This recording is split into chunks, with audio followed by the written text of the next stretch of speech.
Hi everyone, welcome back to Radio Night Crime. Before you drift off, let me know in the comments where you're listening from. If you're enjoying the stories, don't forget to like and subscribe. Now let's relax and jump into tonight's case.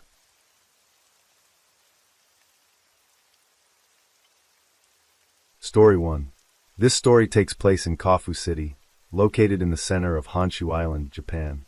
It serves as the capital of Yamanashi Prefecture. Shaped like a crescent moon, Kofu City was the territory of the Takeda clan, established during Japan's Warring States period, spanning from 1467 to 1615. This city is also home to Shosenkyo Mountain, one of Japan's 5 most famous mountains. The image of fresh waterfalls combined with autumn maple leaves creates an enchanting picturesque scene that attracts numerous tourists. On an early morning in 2021, a house in central Kofu was engulfed in fierce flames. Later, 2 unfortunate victims were discovered in the ruins of the scene. Who were these 2 people?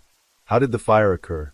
At 3:50 a.m. on Tuesday, October 12, 2021, while everyone was still asleep, on Ponzawa-chon 1 Street, about 3 kilometers from Kofu Station, Mr.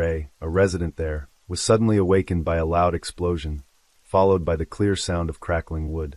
He woke up in a start and rushed to the window to check the surroundings, only to discover that his neighbor's apartment was blazing. The fire was fierce, and black smoke was engulfing the entire house. Just 10 minutes earlier, when Mr. A was still drowsy, he had heard some noise coming from the Inway's apartment, but being very tired, he didn't pay attention to the neighbor's commotion. He never expected that in just a few minutes, everything would turn out like this.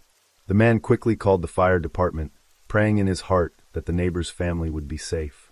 After reporting the situation, Mr. A ran outside to see if he could help. By then, other neighbors had also noticed the situation, but the fire was raging so fiercely that everyone could only stand helplessly, waiting for the rescue team to arrive. The police arrived at the scene before the firefighters, along with 2 girls, both daughters of the Inoue family. The older sister, Keiko Inoue, 17, currently in her final year of high school, and her younger sister, Reiko Inoue, 14, in the 9th grade. A few minutes before the house began to burn, Keiko and Reiko were sleeping on the 2nd floor. Hearing a vague noise from downstairs, Reiko thought their parents were arguing and decided to go downstairs to intervene. But when she reached the 1st floor, the sight before her eyes terrified her. She saw a strange man holding a knife standing there, with her mother lying motionless on the floor. Horrified, Reiko turned to flee, but the man quickly caught her. In the critical moment, Reiko used all her strength to struggle and avoid a fatal blow, though the knife still left a long cut across her head. She then managed to knock the knife out of the man's hand, and seizing the opportunity, ran quickly back upstairs. Strangely, the man did not pursue her further. Reiko, in her panic, dashed towards the bedroom she shared with her sister and locked the door. She then recounted the situation downstairs to her sister. Keiko, upon hearing this, was also terrified, but after calming down, she reasoned that staying locked in the room would inevitably lead to them being caught. Moreover, her sister was injured. The urgent task was to leave the house as soon as possible. It was 3:45 a.m. The sisters decided to act immediately. First, they ran to the balcony on the 2nd floor and jumped onto the roof of the neighbor's garage beside them, then carefully jumped to the ground. Both were trembling with fear. They didn't even notice they were barefoot as they ran. After running a considerable distance, feeling safe from immediate danger, they finally stopped. Keiko, with trembling hands, called the police, explaining that their home had been broken into by a thief, and there was a high chance their parents had been attacked, with the perpetrator still inside. After reporting, the sisters, still anxious about the bleeding wound on Reiko's head, continued running through the dark night. They eventually stopped at a 24-hour convenience store, 500 meters from home, where they explained the whole incident to the clerk, who helped bandage Reiko's head wound. Both sisters were too scared to return home, choosing to wait at the convenience store for the police. Not long after, through the store window, they glimpsed flames rising into the sky not far away. At that moment, they were still unaware of what had happened until the police arrived and took them back to see their home in flames. Not long after the police arrived at the fire scene, the firefighters got there too. While the team tried to put out the fire, some officers outside the house looked for evidence and suspects. Then, a policeman noticed a suspicious man, but as the officer approached to question him, the man ran away. The police speculated that the fleeing man might be the thief Keiko had mentioned, but the suspect managed to escape. It wasn't until 7 a.m. that the fire was finally extinguished. Due to the house's old wooden structure, the fire spread quickly, almost completely destroying the house. Only a few charred beams remained on the first floor. Even the neighboring house was affected. The police immediately cordoned off the area, prohibiting entry. Because of the large fire and the need for strong water pressure to extinguish it, many traces at the scene were destroyed. After an inspection, the police found several gas canisters in the house, suggesting someone had deliberately set the fire. Among the debris, they found 2 victims who were lying on their backs rather than in a curled-up position, indicating they had died before the fire started. Although their faces were unrecognizable due to the burns, it was highly likely these were Mr. and Mrs. Inoue. The forensic results later confirmed that the bodies were those of Shoji Inoue and Eiki Inoue. Each had more than 10 stab wounds, all deep enough to penetrate internal organs, leading to death due to massive blood loss. The younger daughter, Reiko, had a head injury, a 5 centimeters long cut from her forehead to the top of her head, causing a skull depression. The male victim, also the homeowner, Moromasa Inoue, aged 55, worked for a construction company and was known for his seriousness and composure. He was always loving and indulgent with his daughters.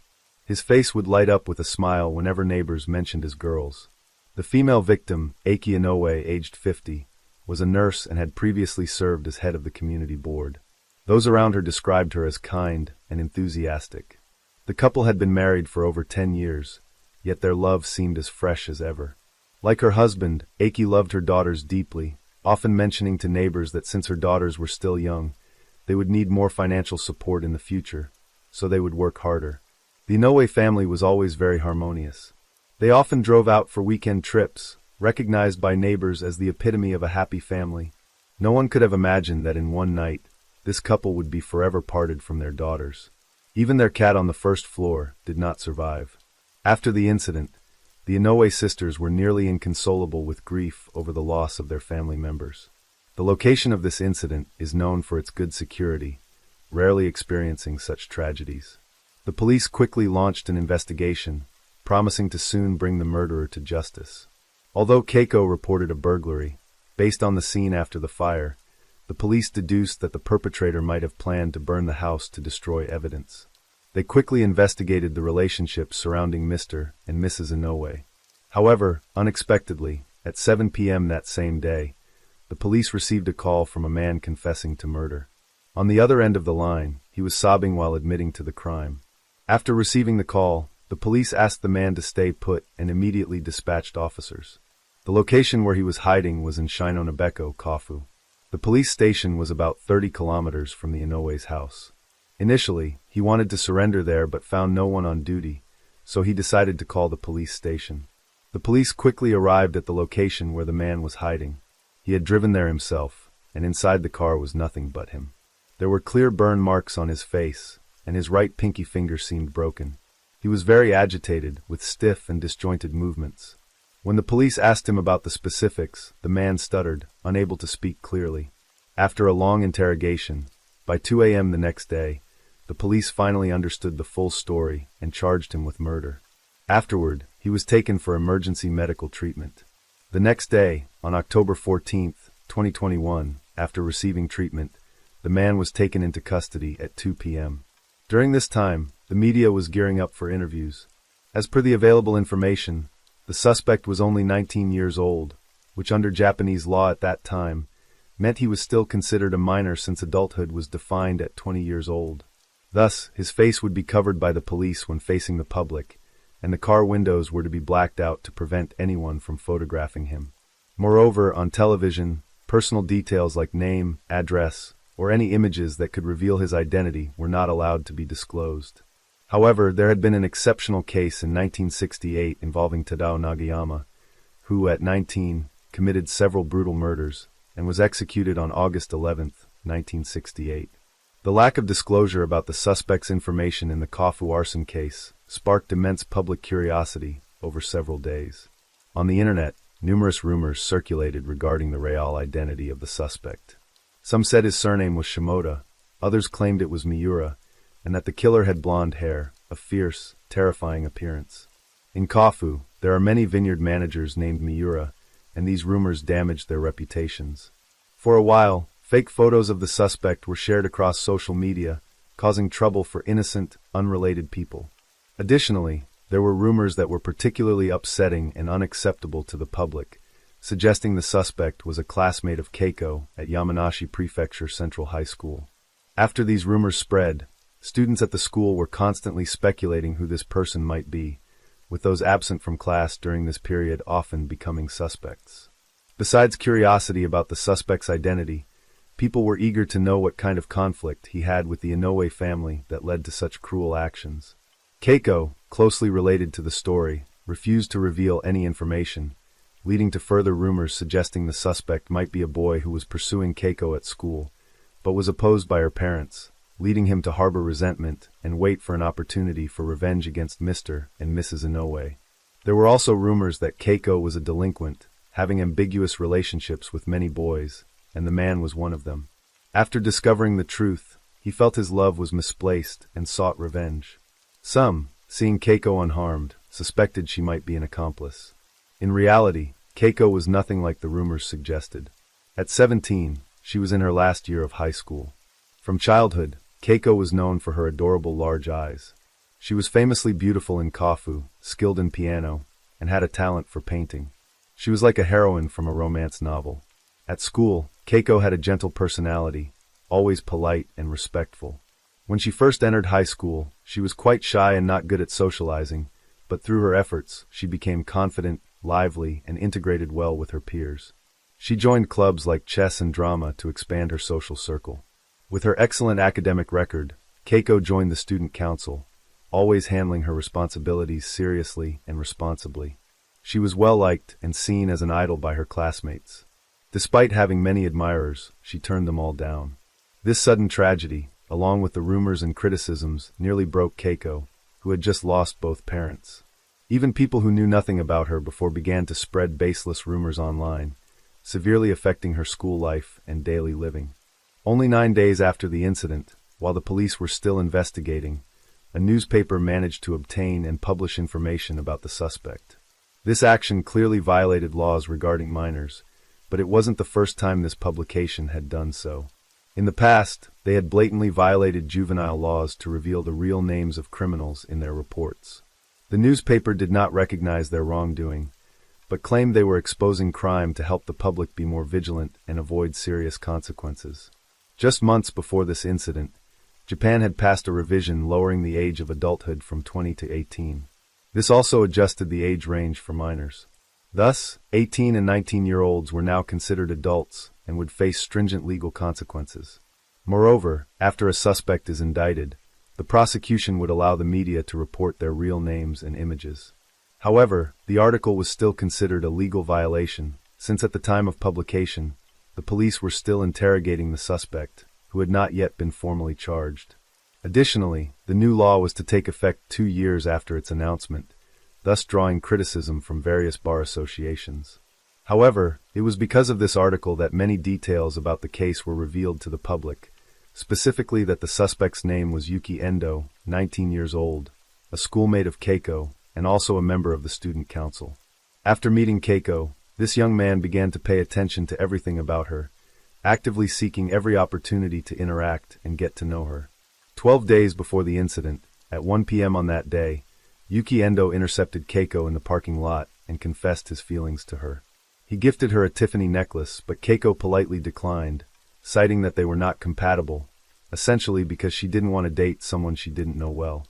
However, Keiko's rejection did not discourage Yuki Endo. Just a few days later, he followed her home and found out her address. A few days later, the young man continued to bother Keiko, constantly inviting her out for dinner. Moreover, he sent several expensive gifts to her house without asking for her consent. On October 7, 2021, Keiko was so annoyed by this harassment that she reluctantly agreed to have dinner with her classmate. But in Yuki Endo's eyes, this meant Keiko had accepted him. Therefore, that evening, he took the initiative in all his actions, which only worsened Keiko's impression of him. She felt they were completely incompatible for dating. The next day, Keiko sent a message to Yuki Endo online, once again clarifying her stance that she did not want to date him, and immediately blocked him. Yuki Endo became even angrier after being rejected for the second time. Finally, unable to hold back, he decided to venture down a path of crime. Thanks to media coverage, the whole truth hidden behind the story was revealed. Thus this case particularly caught the public's attention. Additionally, during the police investigation combined with Yuki Endo's statements, the reasons behind the incident gradually became clear. For days before the crime, on October 8, 2021, Yuki Endo realized that the messages he sent to Keiko online were still unread, which made him suddenly aware that he had been blocked. This further fueled the flames of hatred within him. After being rejected previously, he had been mocked by those around him, with everyone saying he had overestimated himself. Continuously being rejected fueled the young man's rebellious rage. In his mind, a crazy idea began to form. He wanted to kidnap Keiko to a secluded place, to question why she had rejected him. Then he would confine her there to make her experience the pain of her decision. These cruel thoughts kept swirling in Yuki Endo's mind. He went to an electronics store to buy pliers, a drill, and other necessary tools, with the intent to pull out fingernails and stab the body of his victim. He also found an empty room near his grandmother's house to hold Keiko, buying sleeping bags and some dry food to hide there for a while, avoiding police pursuit. After preparing everything, he started monitoring Keiko's every move at school, waiting for the right moment to act. Suddenly, one day, Yuki Endo saw Keiko being intimate with a male classmate, appearing no different from a couple in love.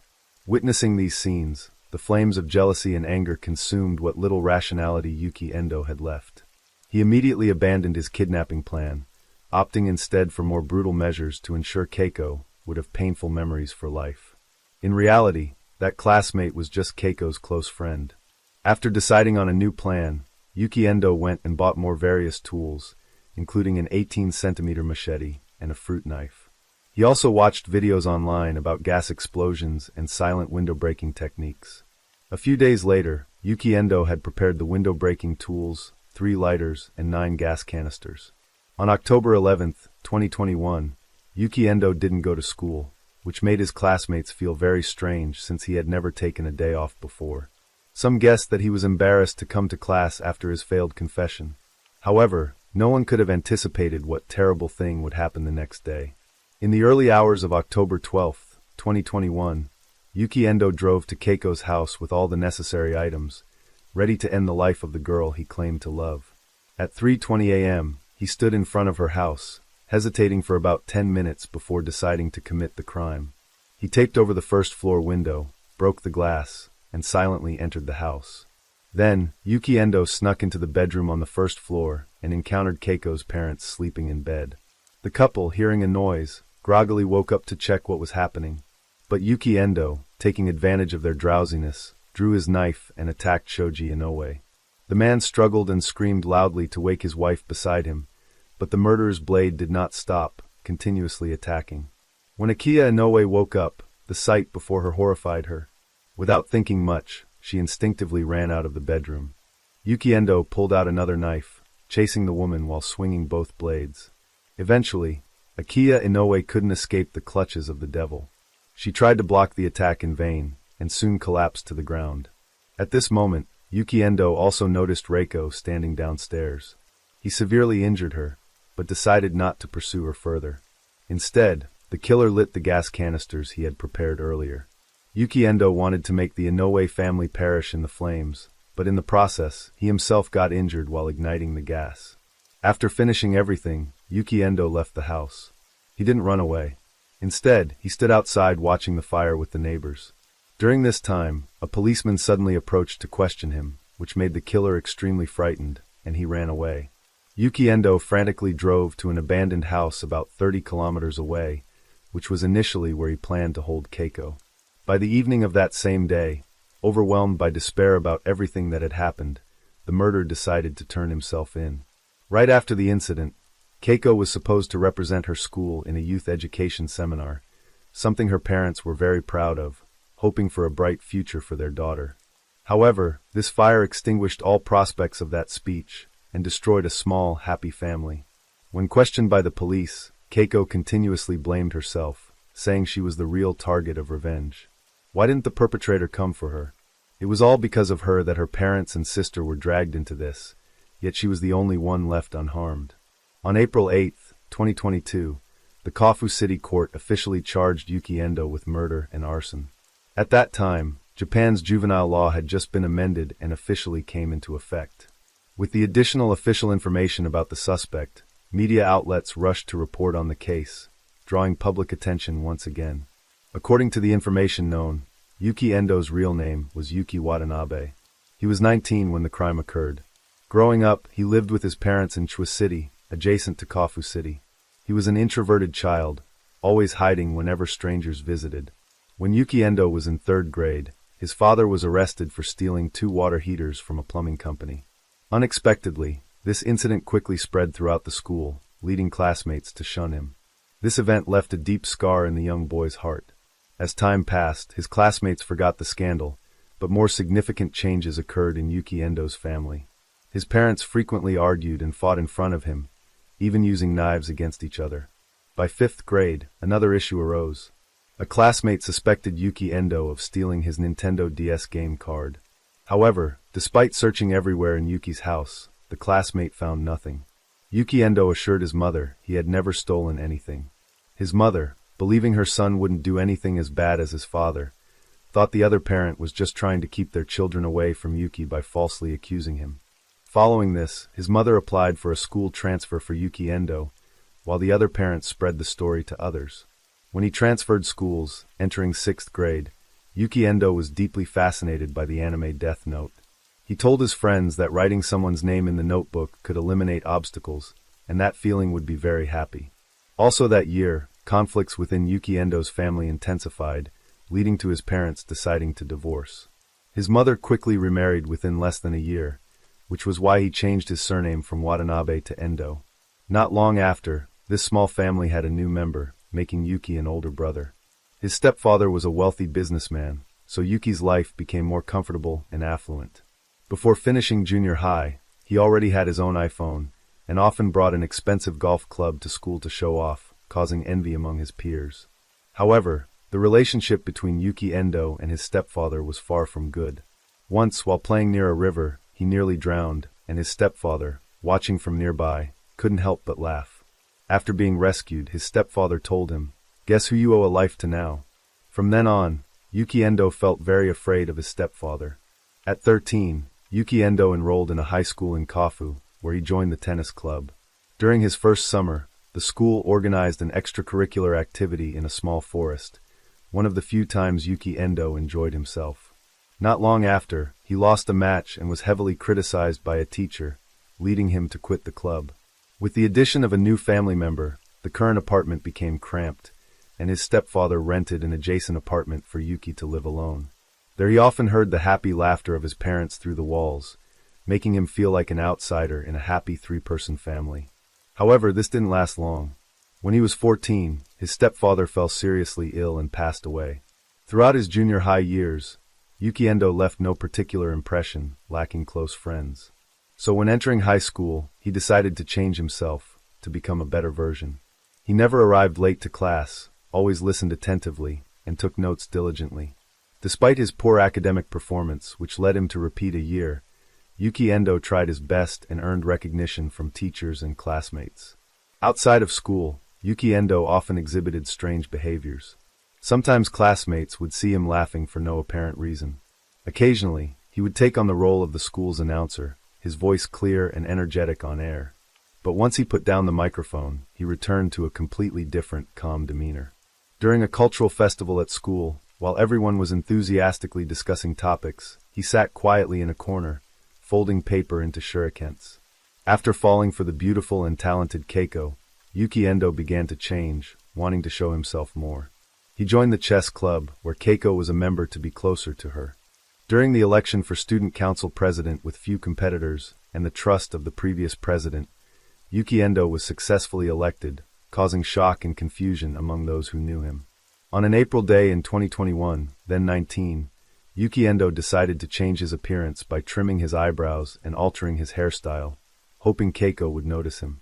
His new look amazed friends and family, with everyone complimenting him on looking much more handsome. In 2021, with the severe spread of COVID-19, Yuki Endo and some classmates invented a hand sanitizer with prophetic bird designs on the packaging. These sanitizers were donated to the school. That October marked the strictest control and prevention measures against the disease, and the sanitizer created by Yuki Endo and his friends received high praise from the school, featured in local newspapers. The young man believed these achievements would impress Keiko and win her favor. However, reality was far from what he expected. At home, Yuki Endo had a massive argument with his mother about job prospects after high school graduation. His mother wanted to arrange a job for him, but he vehemently opposed it. He thought that taking that job would render all his efforts during school meaningless, and even if he took the job, his mother would take the money he earned. After being rejected by Keiko, Yuki Endo completely lost his reason, choosing to step onto a dark path with no escape. On October 25, 2023, 2 years after the incident, this case was brought to the Kofu City Court. During the trial, Yuki Endo was charged with intentional murder, arson, and other crimes. Facing these charges, the killer remained silent. The defense argued that during his growth, Yuki Endo unfortunately suffered from negative influences leading to a mental disorder, implying he would not be held criminally responsible for his actions. However, the prosecution's psychiatrist quickly conducted a psychological evaluation of Yuki Endo and immediately refuted this claim.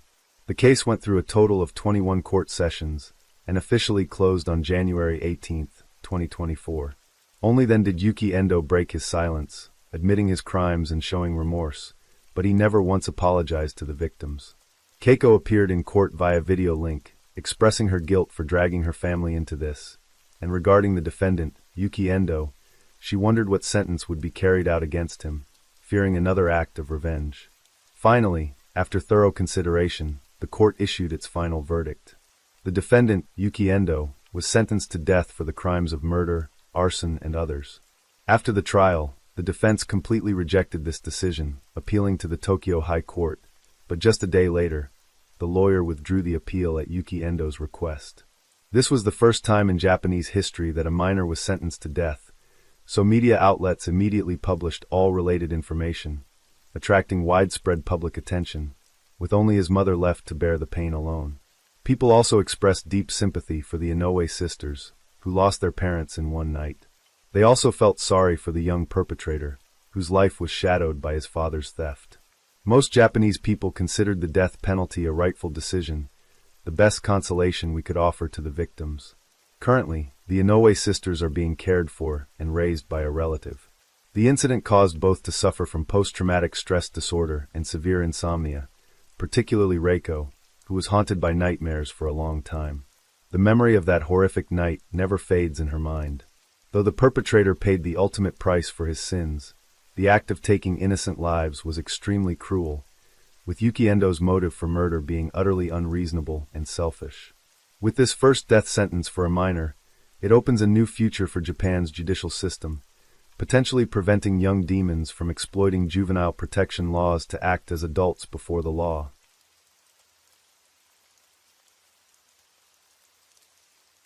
Story 2. In recent times, police in several northeastern states of the United States have concentrated their full resources on tracking down the young man in this photograph.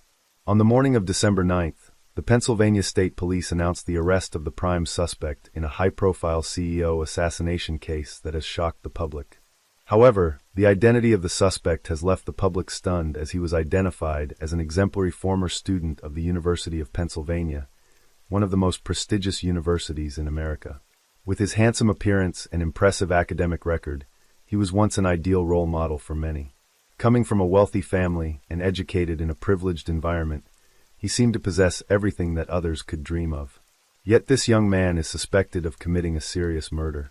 The stark contrast between his outward image and the alleged acts has bewildered the public and raised many questions. So what could have driven a talented young man born into a well-off family to become a suspect in such a grave crime? Now, let's explore this incident in more detail. The assassination of Brian Thompson, aged 50, CEO of United Healthcare, on December 4, 2024, has become the focal point of American public attention. The sudden death of this powerful CEO has exposed deep-seated conflicts within the health insurance industry, sparking debates about the growing inequality and increasing public discontent with the healthcare system. The end of the year is the most stressful time for Brian Thompson. His schedule was a whirlwind of relentless meetings and significant events. The highlight of this cycle was the United Healthcare Annual Conference, an event for which he had meticulously prepared. This morning, in the chilly weather, Brian Thompson left the Marriott Hotel and briskly walked towards the nearby Hilton Conference Hall. At 6:44 a.m., a sharp gunshot shattered the calm of the early morning. Brian Thompson fell, his life ending right in front of the Hilton Hotel. However, just a few hours later, the Christmas tree at Rockefeller Center was lit up, attracting thousands to admire its splendor. The contrast between this tragic scene and the festive atmosphere created a haunting picture. At 6:46 a.m., a 911 call reported the incident. Despite police and medical personnel arriving at the scene within 2 minutes and performing emergency CPR, all efforts were in vain. Although the doctors at Mount Sinai West Hospital did their utmost to save him, by 7:12 a.m., Brian Thompson's heart had stopped beating. His sudden death left a profound grief for his family and shook the entire city of New York. The brazen and cold-blooded act of the killer sent shockwaves through the public, turning a festive day into one of mourning. Under intense public pressure, the New York police relentlessly pursued the perpetrator. Every street corner and alleyway became a focal point of the investigation. The investigators reviewed hundreds of surveillance videos, hoping to find even the smallest clue. Finally, their persistence paid off when they discovered crucial evidence. After hours of meticulous examination of the surveillance footage, investigators sketched a profile of the assailant. He was a white male, approximately 6 feet 1 inch tall, with a large build and a brisk walk indicative of someone with a well-planned scheme. At the time of the crime, he wore a light brown or beige jacket with a hood, black trousers, a black mask, carried a gray backpack, and wore black and white sneakers. Witnesses reported that this man had been loitering around 6th Avenue, near the hotel, very early in the morning. At 6:15 a.m., someone matching the suspect's description was captured on camera, leaving the F subway station at 57th Street. He then bought water and an energy bar at a nearby Starbucks, seemingly observing the surrounding area. By 6:39 a.m., he was standing near the entrance of the Hilton Hotel, patiently waiting for Brian Thompson to appear. At 6:44 a.m., he executed the assassination with brutal efficiency.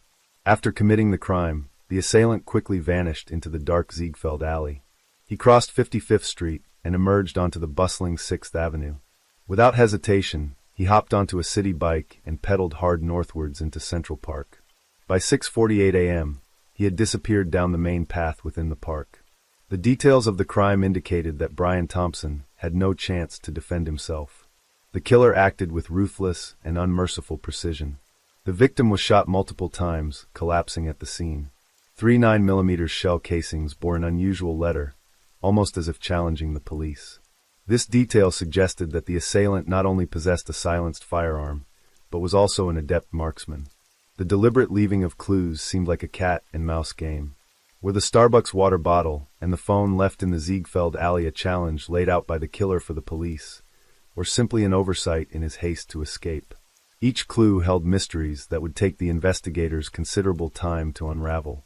With an emergency search warrant, the police are actively analyzing the contents of the phone retrieved from the scene. DNA samples and fingerprints collected from the bullet casings, the phone, and the water bottle are being sent for laboratory examination.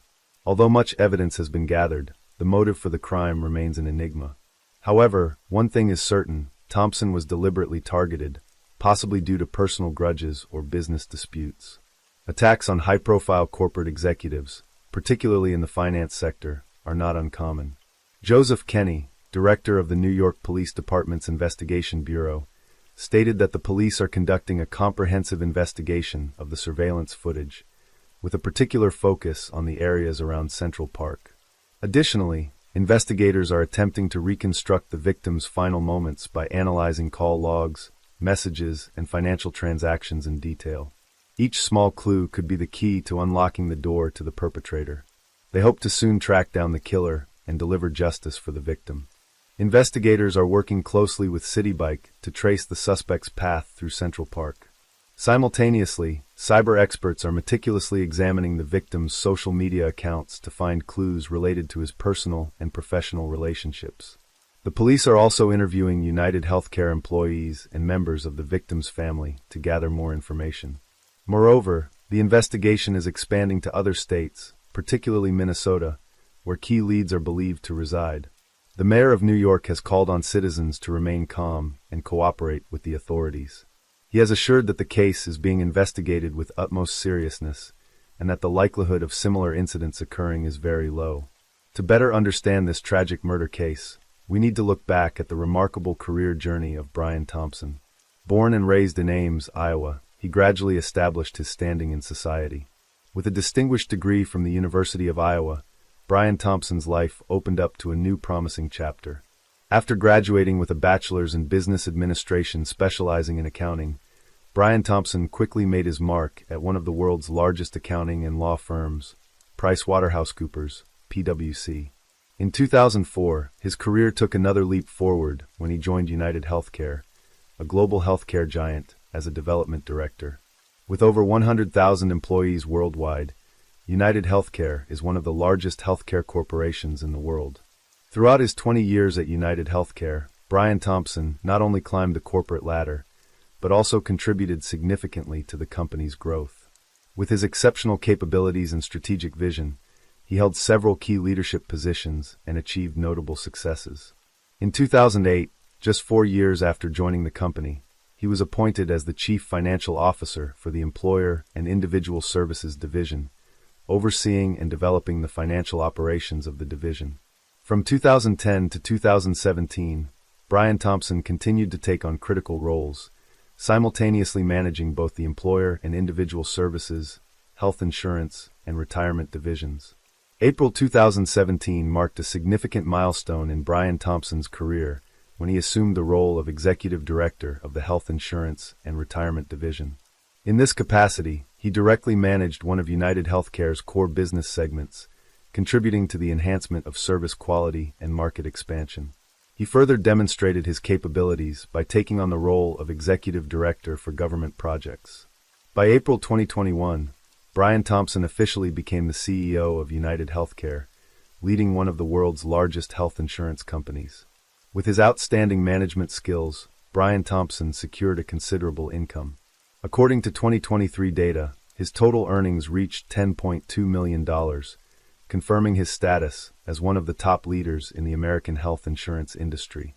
Under his leadership, United Healthcare was not only one of the largest health insurers in the U.S., but also one of the most profitable corporations. In 2023, the company provided health insurance to 49 million Americans, achieving a record revenue of $281 billion and an impressive growth in net profit from $12 billion in 2021 to $16 billion in 2023. These impressive figures highlight Brian Thompson's significant contribution in elevating United Healthcare to new heights. In the third quarter of 2024, under Brian Thompson's management, United Healthcare's investment portfolio yielded positive results, generating revenues up to $74 billion. This success solidified United Healthcare's position as the #1 health insurance company in the U.S. Alongside his brilliant successes, Brian Thompson also faced storms of public criticism. When he first assumed the role of CEO, he encountered fierce backlash from the public and medical organizations due to a controversial decision to implement a policy that restricted coverage for non-emergency medical services. Under public pressure, Brian Thompson was compelled to adjust this policy. Despite heavy investment in AI technology, United Healthcare suffered a significant setback. The newly deployed AI system did not perform as expected, with an error rate as high as 90%. This not only led to severe financial consequences for thousands of customers, but also significantly damaged the company's reputation, which had been built on trust and reliability. In 2023, in the face of criticism and to restore customer trust, Brian Thompson decided to undertake a comprehensive overhaul of the insurance payment system. He introduced an entirely new model known as value-based care, aimed at ensuring service quality and customer satisfaction. This new model set a dual goal of enhancing healthcare service quality while optimizing resources, minimizing unnecessary costs, and encouraging effective medical services. Brian Thompson believed that by combining quality with efficiency, United Healthcare would maximize benefits for both patients and the business, thereby restoring customer faith. Despite these resounding successes, Brian Thompson and United Healthcare continued to face criticism for controversial business decisions, particularly the increase in insurance premiums and the tightening of claim approval processes. Not only did they raise individual insurance premiums, but the company also tightened pre-authorization procedures, leading to the rejection of a significant number of medical treatment requests from the public. Specifically, patients were often denied necessary tests and effective treatments, exposing them to higher health risks and greater financial burdens. Arguing with the insurance company for medical expense approval is not only time-consuming and labor-intensive, but also causes stress for patients. Moreover, this situation erodes public trust in the health insurance system and creates a high-pressure work environment for healthcare workers. Many doctors hesitate to prescribe medications or order advanced tests, fearing patients will have to pay out of pocket, thus limiting the best treatment options for patients.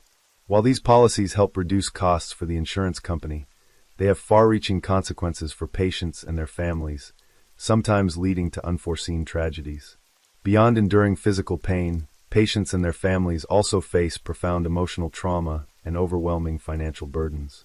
Under the pressure of public opinion and the business realities of health insurance companies, many media outlets and senators have conducted investigations to clarify the situation and seek solutions. The investigation results have confirmed that public concerns were entirely justified. United Healthcare's pre-authorization denial rates have significantly increased in recent years, particularly after Brian Thompson became CEO in 2021, causing severe consequences for patients. Specifically, a report from the Senate Permanent Subcommittee on Investigations showed that United Healthcare's Medicare Advantage program's pre-authorization denial rate rose from 8% in 2019 to 22.7% in 2022. This means millions of elderly and disabled individuals were denied necessary medical services, leading to incalculable consequences. Compared to other insurance companies, United Healthcare's health insurance claim denial rate is notably high, leading to widespread criticism and making the company the focal point of investigations. Fortune magazine described these findings as a stain on Brian Thompson's leadership era at United Healthcare, highlighting the seriousness of the issue and its negative impact on the company's reputation. United Healthcare's troubles do not end with claim denials. Its senior executives, including CEO Andrew Whitty and Brian Thompson, have faced even more serious allegations. In May 2024, the Hollywood Firefighters Pension Fund in Florida filed a lawsuit accusing these leaders of failing to timely disclose information about the U.S. Department of Justice's antitrust investigation into United Healthcare and manipulating stock prices for personal gain. According to the indictment, the U.S. Department of Justice investigated and accused Brian Thompson of knowing about the antitrust investigation related to the 2021 acquisition of a medical claims processing company. More seriously, he sold a significant amount of stock just weeks before the investigation was made public, a severe violation of securities law. These allegations have significantly damaged Brian Thompson's reputation and raised many questions about his business ethics. Moreover, the mysterious assassination of Brian Thompson has made the situation more complex and controversial. Brian Thompson's wife, Paulette, revealed that he had received threats seemingly related to issues with health insurance programs. Additionally, information about the Thompson family reporting suspicious activities in 2018 adds to the intrigue. Although the police have not found conclusive evidence, this incident has become more complicated and less explainable than ever before. Before the tragedy struck, Brian Thompson and Paulette's life seemed perfect. But in reality, they had been living apart in Maple Grove in Minnesota after separating. They met while studying at the University of Iowa and had 2 sons together. Paulette, a talented physical therapist, was always a strong backbone for her husband. After marriage, they built a happy family together. Their eldest son had just graduated high school and was a talented lacrosse player, while the younger son inherited his parents' athletic gifts. Weekends were usually the time the Thompson family spent fully together. Their golf outings not only helped them stay fit, but also strengthened family bonds. Brian Thompson's passion for sports inspired his children, turning practice sessions into memorable moments. Additionally, he was actively involved in social activities, particularly in the Special Olympics, and served as the honorary co-chair for the 2026 U.S. Special Olympics. Paulette shared, "He was a wonderful husband, a respected father, and a reliable friend. He lived a meaningful life, always full of love and passion. Former colleagues recall the image of a man always ready to listen, offer useful advice, and inspire those around him.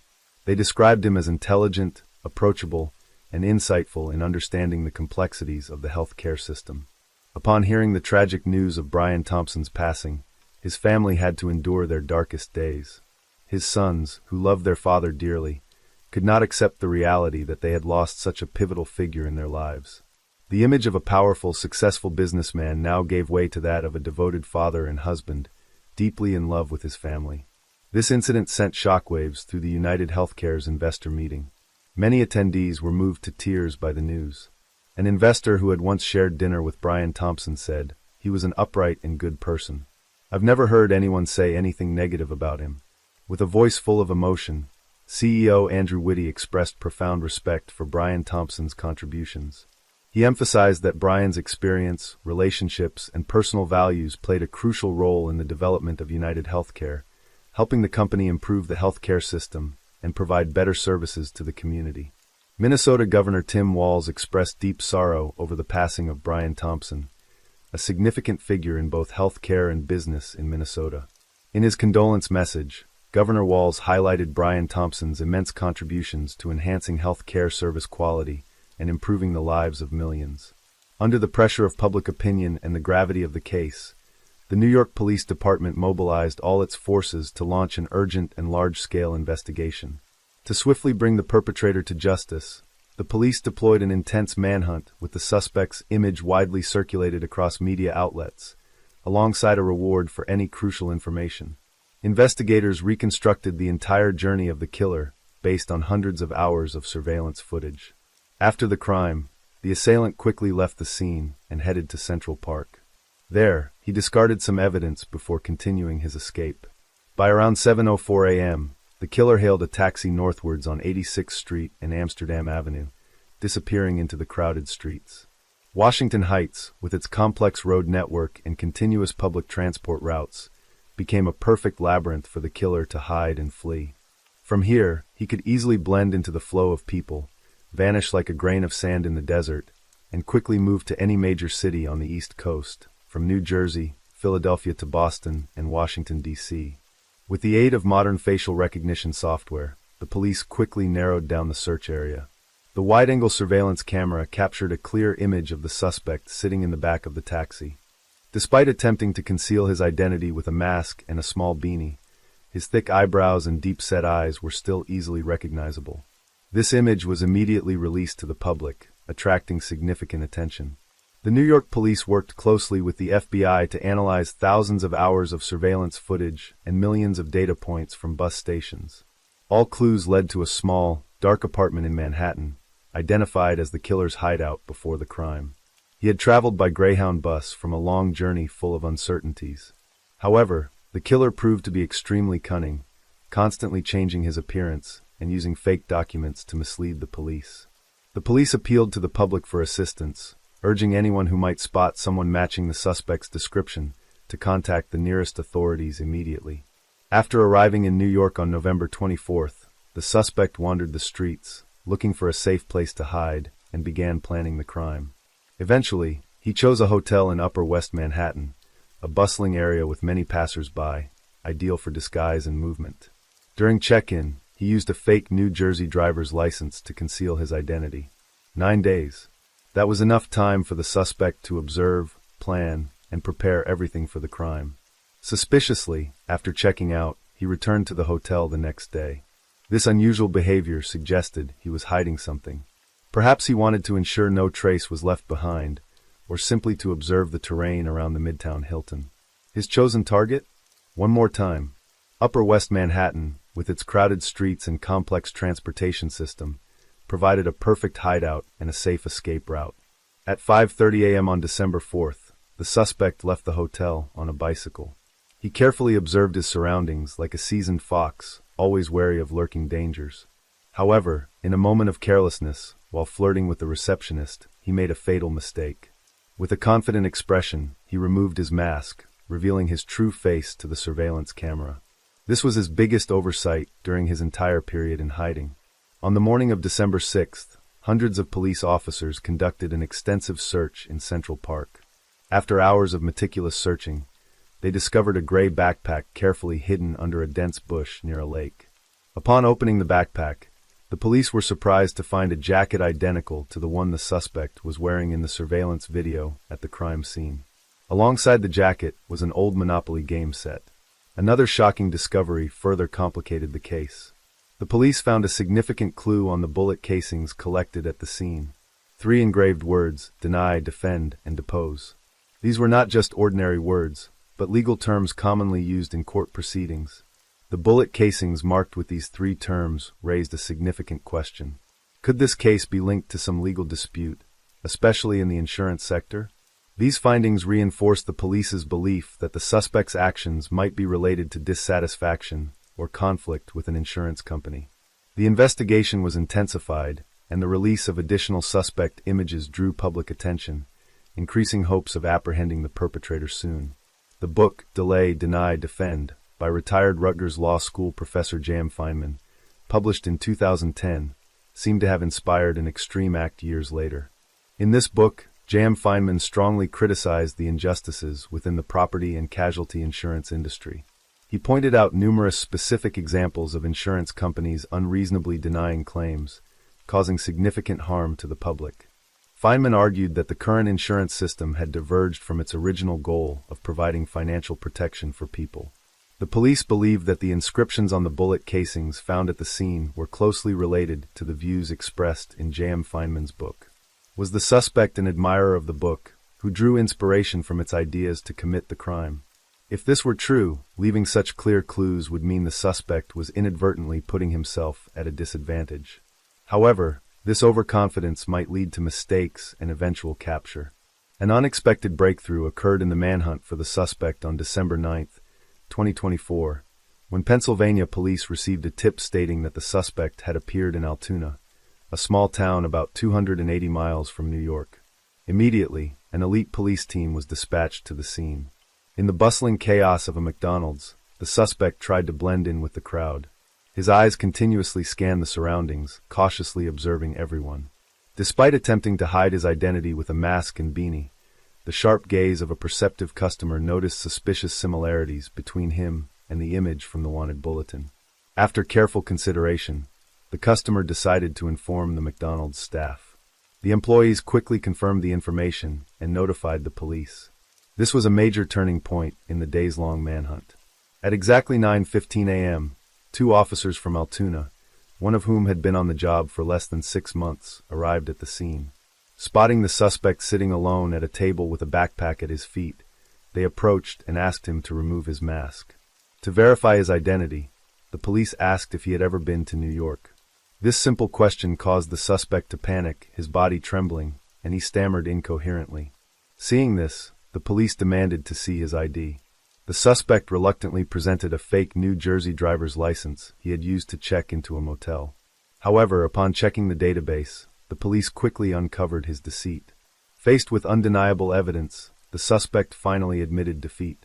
He confessed to using fake documents and revealed his true identity. Inside the backpack, police found stacks of dollar bills, a knife, and a homemade gun. Particularly notable was the homemade gun, entirely 3D printed. With a meticulously crafted body, a sophisticated silencer, and a magazine loaded with 9mm rounds, it was a highly lethal weapon. Alarmingly, this gun had no serial number, making it a perfect ghost gun that couldn't be traced. This was a dangerous weapon, easy to manufacture and hard to detect. On December 11, 2024, experts confirmed that his fingerprints matched those collected at the crime scene. Moreover, the bullet casings found at the scene were a perfect match for the ammunition used in the suspect's homemade gun. The silencer found with the gun was irrefutable evidence, as owning and using such accessories in the U.S. is strictly regulated by law, requiring extensive background checks. Intriguingly, during the search, police also found a 3-page handwritten suicide note by the suspect. In it, he expressed deep resentment towards large corporations, particularly health insurance companies, claiming his actions were a justified revenge. However, this note only revealed part of the story, leaving many mysteries surrounding the suspect's actions. The arrest concluded, but many questions remained unanswered. Why didn't the suspect destroy the evidence? Did he want to be caught? Or was there a much more intricate plan behind it all? After being arrested in Pennsylvania, the suspect was extradited to New York to face murder charges. In Pennsylvania, he was charged with various offenses related to using fake documents and illegal weapon possession. After extradition to New York, he faced charges of second-degree murder and additional weapons-related offenses. The reason for not charging him with first-degree murder was due to New York's stringent legal requirements. Under New York state law, first-degree murder applies only in special circumstances like the assassination of a police officer or a witness. Therefore, the suspect was only charged with second-degree murder, although the potential sentence could be life imprisonment. Finally, the suspect's identity was confirmed as Luigi Mangione, a 26-year-old man born into a prestigious Italian-American family in the suburbs of Baltimore. The Mangione family is renowned for their vast business empire, encompassing real estate, medical services, media, and even politics. Luigi's brother, Nino Mangione, is currently a Republican state senator in Maryland. However, despite his privileged and powerful background, Luigi chose a path of opposition, leading to this grave crime. The political fundraising event scheduled for December 12th by Senator Nino Mangione was abruptly canceled after the of Luigi's situation. The Mangione family expressed their deep sorrow over these events and sent condolences to the victim's family. Before becoming the center of this shocking murder case, Luigi Mangione was an exemplary student at the prestigious Gilman School. This elite boarding school, with its long history and stringent admission standards, has produced generations of talented individuals. Yet, a young man with such high expectations fell into a life of crime, leaving many in shock and regret. In his graduation speech, Luigi inspired his classmates with the words, he particularly thanked his teachers, friends, and memorable high school experiences. After graduating from the renowned Gilman School, Luigi pursued his passion for technology at the University of Pennsylvania, majoring in computer science and informatics. There, he not only amassed professional knowledge, but also engaged in extracurricular activities. In 2020, he graduated with distinction, earning both bachelor's and master's degrees. Initially, Luigi lived in a rooftop apartment in Honolulu with remote working colleagues. They admired Luigi, polite, intelligent, and sociable. Luigi was not only a good friend, but also showed leadership qualities by co-founding a book club. However, chronic back pain significantly impacted his life. Though Hawaii's warm climate somewhat alleviated his condition, the pain frequently tormented him. Even simple activities like surfing could leave him bedridden. Due to health reasons, Luigi decided to move to a private apartment in the Kakuekeo area.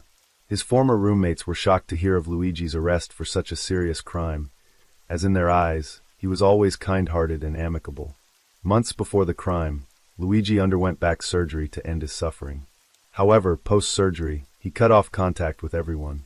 Luigi's mysterious disappearance caused his family great concern, leading them to report him missing to the police on November 18, 2024.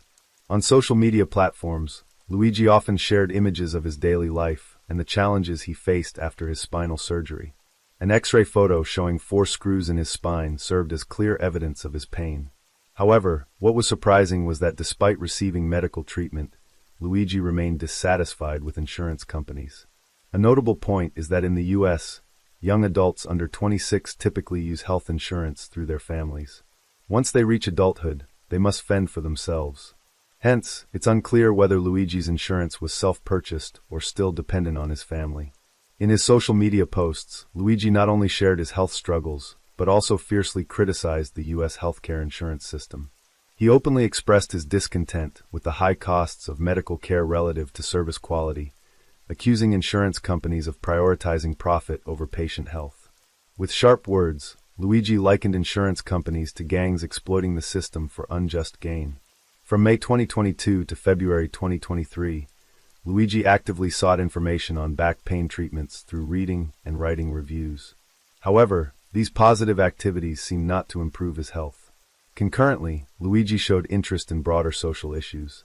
On social media, he frequently expressed extreme views criticizing the system and individuals with negative societal influence.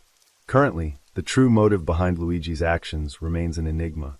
Investigators are trying to connect the dots between the pain he endured, particularly his hospitalization in July 2023, and the extreme views he expressed on social media. The image of Luigi being arrested with his cold, defiant gaze quickly spread across media outlets. In court, he turned himself into the center of attention by continuously shouting, wildly attacking the legal system, causing chaos in the courtroom. Throughout the trial, Luigi appeared haggard, a stark contrast to his previously sophisticated look. He wore an orange prison jumpsuit, white canvas shoes, and was handcuffed. His behavior was also unusual. He kept tapping on the table, swiveling in his chair, and looking around vigilantly. Luigi's defense attorney requested bail for his client, but the request was denied. Luigi was ultimately returned to jail to await trial. Immediately after the news of Brian Thompson's assassination was publicized, public opinion erupted with conflicting debates. While one side condemned Luigi's brutal actions, the other hailed him as a hero. The emergence of an underground movement glorifying Luigi's actions further complicated public discourse, revealing public frustration with insurance companies, especially United Healthcare. Alongside this, threats against other insurance company CEOs proliferated online. Hate-filled posts, accompanied by images and provocative slogans, created an atmosphere of tension, raising fears of a new wave of violence. This situation forced insurance companies to enhance security for their executives and remove much personal information from online platforms to avoid becoming the next targets. Theoretically, CEOs are invaluable assets to their companies. Their moving alone, especially in public places, poses a significant security risk. Therefore, many companies typically have stringent protective measures for their CEOs. However, in Brian Thompson's case, these measures seem not to have been fully implemented. Some people expressed fury at Luigi's actions and condemned his supporters, arguing that attacking a CEO is a criminal act and unacceptable. On the other hand, a small faction sympathized with Luigi's motivations and criticized insurance companies. The New York police also became a focal point of criticism when the investigation took an unusually long time. Many believed that law enforcement did not act decisively to apprehend the suspect, thus diminishing public trust in the legal authorities. Additionally, this case sparked debates about mask wearing, with some arguing that banning masks could help prevent similar crimes.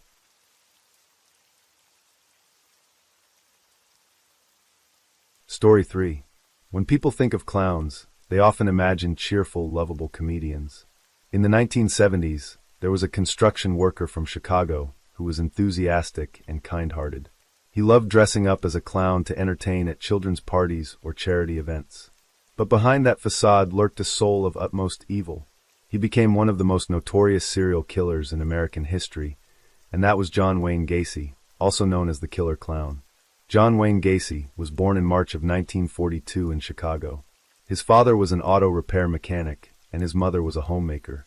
He was the second child in a family with an older sister and a younger sister. As a child, Gacy was overweight due to overeating and lack of exercise, leading to him having few friends. His childhood was mostly spent with his mother and sisters. At the age of 11, while playing on a swing, Gacy fell, hitting his head hard on the ground. It seemed minor at first glance, but in reality, it caused internal damage. By the age of 16, doctors diagnosed him with a brain injury from that fall. A year later, Gacy was diagnosed with a heart condition. Despite these health issues, Gacy's spirit wasn't dampened.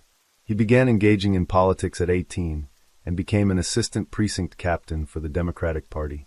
In 1963, Gacy graduated from Northwest Business College at the age of 21.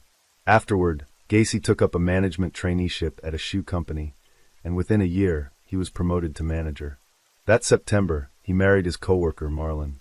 Marlon's father was wealthy and bought 3 KFC franchises in Waterloo, Iowa, for Gacy and Marlon to manage. The couple moved there, had 2 children, but their relationship quickly showed signs of strain, lasting only 5 years. After the divorce, custody and assets went to Marlon, who then left Iowa with the children. At 29, Gacy returned to his hometown of Chicago, working as a chef at a local restaurant. With help from his mother, Gacy bought a house on West Summerdale Avenue in Norwood Park Township. In August of that year, Gacy and his mother moved into the newly purchased home. Soon after, Gacy reconnected with Carol, his high school sweetheart. To provide a good life for himself and his new love, he established a construction company called PDM, specializing in painting, decorating, and maintenance. By day, he worked as a chef, and by night, he diligently worked for his company. His relationship with Carol blossomed, leading to their marriage after a year. Carol had previously gone through an unsuccessful marriage, so she brought her 2 daughters from that relationship to live with Gacy. Gacy's mother moved out before the wedding to not interfere with their marital life. 2 years after marrying, Gacy quit his chef job to focus entirely on his construction business. Initially, his company had few clients, only managing small repair jobs. But later, the business expanded to include interior design, decoration, and landscaping. The company grew rapidly, leading Gacy to work at least 16 hours a day, often staying out late, which left him little time for his family. Thus, in March, they divorced when Gacy was 34, ending their 5-year marriage. Although Gacy was unhappy in his marriages, in the eyes of his neighbors, he was a good and active member of the community. He even volunteered to clear snow from the neighborhood streets after heavy snowfalls. From 1974 to 1978, Gacy hosted an annual summer party with over 400 guests, including local politicians. Gacy was actively involved in local Democratic Party activities and was well regarded, becoming a precinct captain. On May 6, 1978, Gacy was invited to and photographed with First Lady Rosalind Carter. However, Gacy seemed to be hiding a secret. No one knew his true nature or the insane things he had done. Everything began on December 11, 1978. That night in Des Plaines, northwest of Chicago, a woman called the police to report her son missing. Her son, 15-year-old Robert, worked part-time at a local drugstore named Neeson. On his birthday that day, his mother drove to the drugstore to pick him up for a birthday celebration. Robert told his mother he couldn't come home right away because a contractor had come to hire him for some short-term work at a construction site, offering double his usual wage at the drugstore. Robert planned to meet the contractor after work to discuss the job details before coming home for his birthday. After his mother returned home, she waited until 11 p.m., but Robert neither came back nor called. Worried about her son's safety, she called the police for help in searching for him. Upon receiving the report, the police immediately began investigating and sought statements from the drugstore owner. The owner mentioned that around 9 p.m., Robert left the store. Earlier, a contractor named Gacy had visited to discuss work, so police focused their investigation on Gacy. Gacy lived in Norwich, east of Des Plaines, and was quite well known locally. Additionally, he was a member of a clown club, often dressing up to give gifts to children. Everyone loved the clown character Gacy portrayed. According to the investigation, in the 4th year of his marriage to his first wife, Marlon, Gacy was sentenced to 10 years in prison for child molestation in Waterloo, Iowa. He was also suspected of assaulting 2 teenagers and harassing several boys. This was also the time when his first wife, Marlon, filed for divorce. Gacy's homosexual behavior had manifested early, but Marlon was unaware. He had employed many teenage boys at the KFC outlets and set up a club in the basement of store where employees could drink and play pool. Before attacking these young men, Gacy would typically get them very drunk. While imprisoned at Anamosa State Penitentiary, he was still seen as an exemplary inmate. After a few months in prison, Gacy was promoted to the position of cook and actively participated in projects to improve living conditions for inmates. After serving only 18 months, his sentence was reduced, and he returned to Chicago. After marrying his second wife, Carol, she often saw Gacy bringing unknown teenage boys home, so she questioned him about it. Realizing his secret was out, Gacy no longer hid it. He confessed to Carol that he was homosexual, leading to their separation and eventual divorce. On the second night after Robert's disappearance, 2 police officers called at Gacy's house. The 36-year-old Gacy told the police that he did visit the drugstore on the day of the incident, but with 2 employees present, he didn't know who Robert was. Gacy insisted he had not invited Robert to work at any construction site. He only went to the store to inquire about repair needs. When the police asked Gacy to come to the station, he said he'd be late because his uncle had just passed away. At 3:20 a.m. the next morning, Gacy, covered in mud with his car's undercarriage also muddy, appeared at the police station. He claimed he'd had a car accident, which was confirmed. Facing police questions, Gacy denied all accusations related to the disappearance, emphasizing he had never offered Robert a job. During the interrogation, the search warrant requested by the police was finally approved. They quickly proceeded to Gacy's residence on West Somerdale Avenue. The police discovered many suspicious items in Gacy's home, including several police badges and a gun in a drawer. In the bathroom, they found a camera, handcuffs, and some books on homosexuality. In the closet, they also found a men's undershirt that wasn't Gacy's size. In the bedroom trash, the police found a receipt from Nissan's drugstore and a 91-centimeter long nylon rope. The police decided to impound Gacy's car and all the vehicles from his construction company, PDM. Simultaneously, they assigned 2 teams of officers to keep Gacy under constant surveillance to gather more evidence. On the 4th day after Robert's disappearance, the police received a call from a witness who said that a year earlier, a man named Gregory had also gone missing. That same year, a man named Charles, who worked for Gacy, drowned in a river in Illinois. This witness believed that both men might have been murdered and likely linked to Gacy. The next day, a man named Jeffrey reported that Gacy had tricked him into getting into his car, then assaulted and tortured him inside the vehicle before abandoning him at Lincoln Park. Despite the police surveilling Gacy 24/7, he remained calm, even inviting the officers to join him for meals and drinks. On the 8th day after Robert's disappearance, in the afternoon, Gacy drove to his lawyer's office to sue the Des Plaines police, demanding they stop surveillance and seeking $750,000 in compensation. It was on this day that the police also learned about Kimberly, a colleague of Robert's, based on a receipt from Nison's drugstore found in Gacy's house. On the day of the incident, Kimberly was wearing a jacket with a receipt in the pocket. Knowing Robert was leaving the drugstore to meet the contractor, he gave Robert his jacket to wear. This indicated that Robert had been with Gacy before he went missing, completely contradicting Gacy's earlier statements. A man named Rossi, who had bought Gacy's car, said that the previous summer, Gacy had asked him to go directly to his basement and spread 10 bags of quicklime. When the police heard this, they felt something was off. During their previous search, they had overlooked the basement. Therefore, the police immediately requested a second search warrant from the court. At the same time, Gacy's lawyer filed a civil lawsuit against the Des Plaines police, with a court hearing scheduled in 3 days. The next day, the police asked Rossi where Gacy might have hidden Robert's body in the house. Rossi suggested that Gacy could have hidden it under the floor. Realizing that his arrest was inevitable, that day Gacy visited some friends, embracing them in farewell. After drinking heavily, Gacy confessed to his friends that he had buried his victims' bodies under his house floor, even admitting to throwing 5 bodies into the river.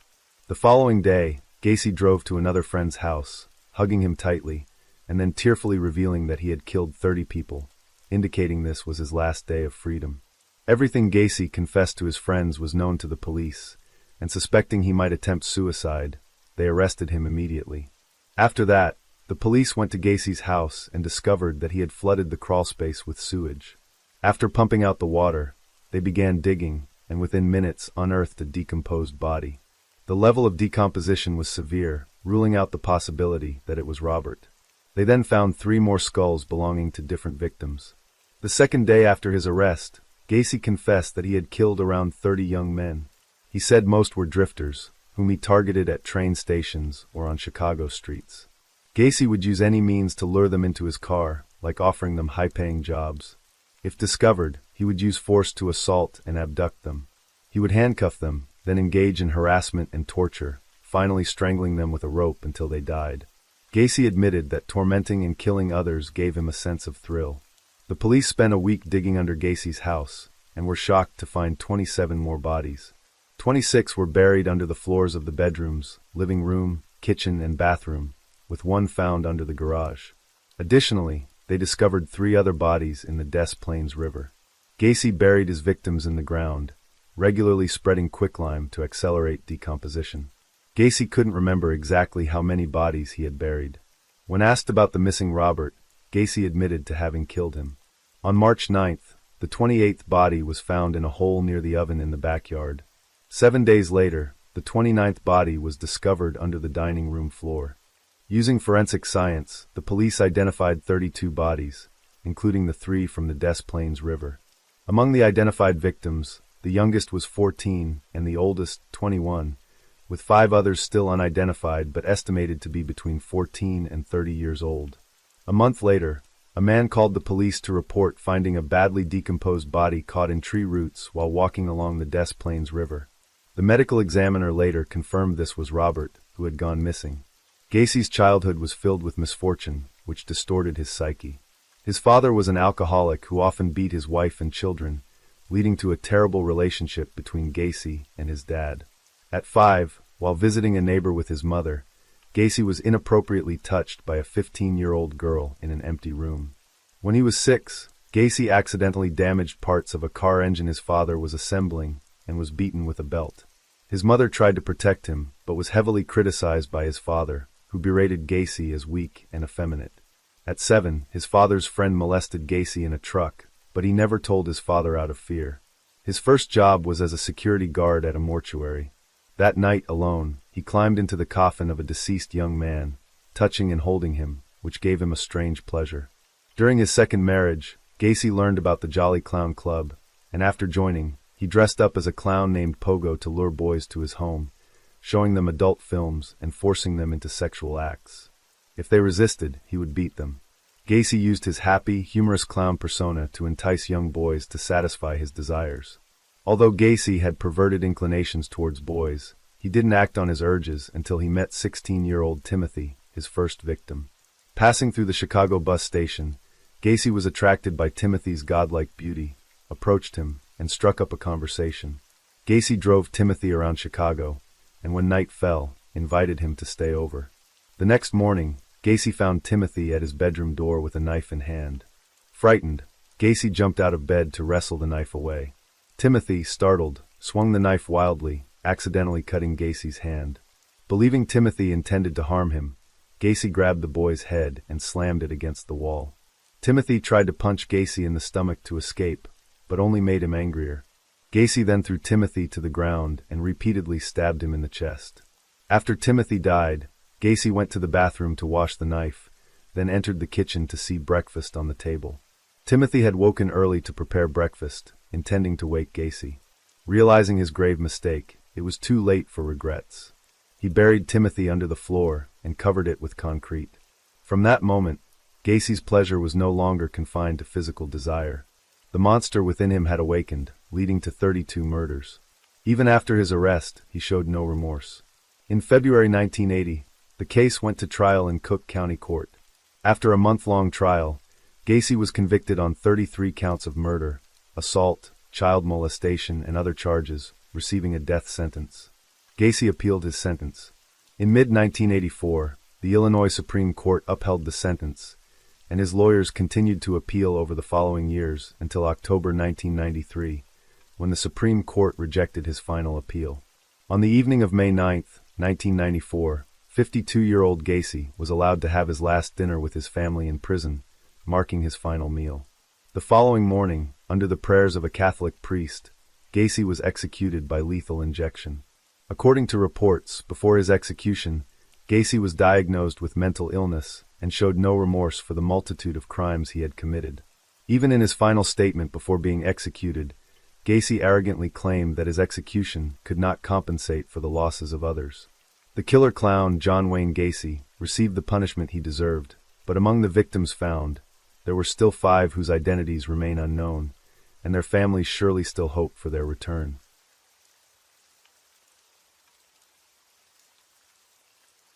Story 4. Now we'll dive into a gripping and complex story from South Korea, where the ethnic Chinese North Korean community exists as a unique entity. Though they share a similar language and cultural roots, they are often seen as outsiders.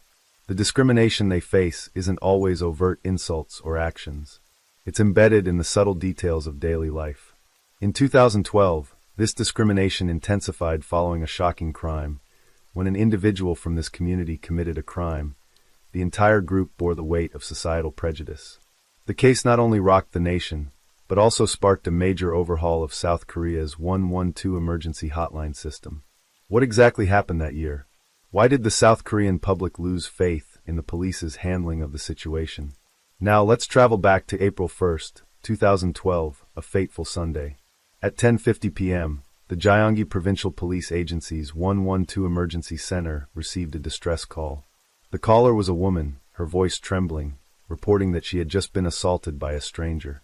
In her panic, she couldn't pinpoint her exact location, only mentioning that the incident occurred on a road between Jaedong Elementary School and Woolgak Park. The police began asking questions to gather more details. But at that moment, a loud noise erupted on the other end, like someone breaking down a door, and the woman screamed in terror, "I was wrong. Uncle, I'm sorry." At the time, phone signal tracking technology was still limited. The police could only look up the registration details of the phone number. They discovered the caller was Kwok Yun-soo, name changed, with a registered address in Gunsan, Jeollabuk-do Province. The Gyeonggi police immediately contacted the Gunsan police station to report the incident. However, upon reaching Kwok Yun-soo's family, they learned she no longer lived in Gunsan. She had moved to Suwon. After numerous back-and-forth communications between departments, it wasn't until 12:55 a.m., nearly 2 hours after the initial call, that the Suwon Central Police Station received orders to head to the area Kwok Yun-soo had mentioned. But the real trouble was just beginning. The police only had a vague location to work with, lacking any precise details. 11 officers were dispatched, but they could only wander aimlessly around Jurong Elementary School, searching in vain. Meanwhile, Kwok Yun-soo's older sister, upon hearing of her siblings' plight, rushed to join the search effort. However, the area was a densely populated residential neighborhood, and it was the middle of the night. To avoid disturbing residents, the police had to proceed cautiously. They pressed their ears against doors and peered through windows, listening for any suspicious sounds. Time dragged on with no leads. At 2:32 a.m., the police decided to reinforce their efforts. 2 more investigative teams were added, bringing the total search party to 21 officers. 8 hours after the distress call, the police sent 2 additional patrol cars to the area near Woolgok Park to expand the search radius. But by 9 a.m., 10 hours after the report, they still had nothing. Even the director of the Suwon Central Police Station personally joined the operation. But no clues emerged.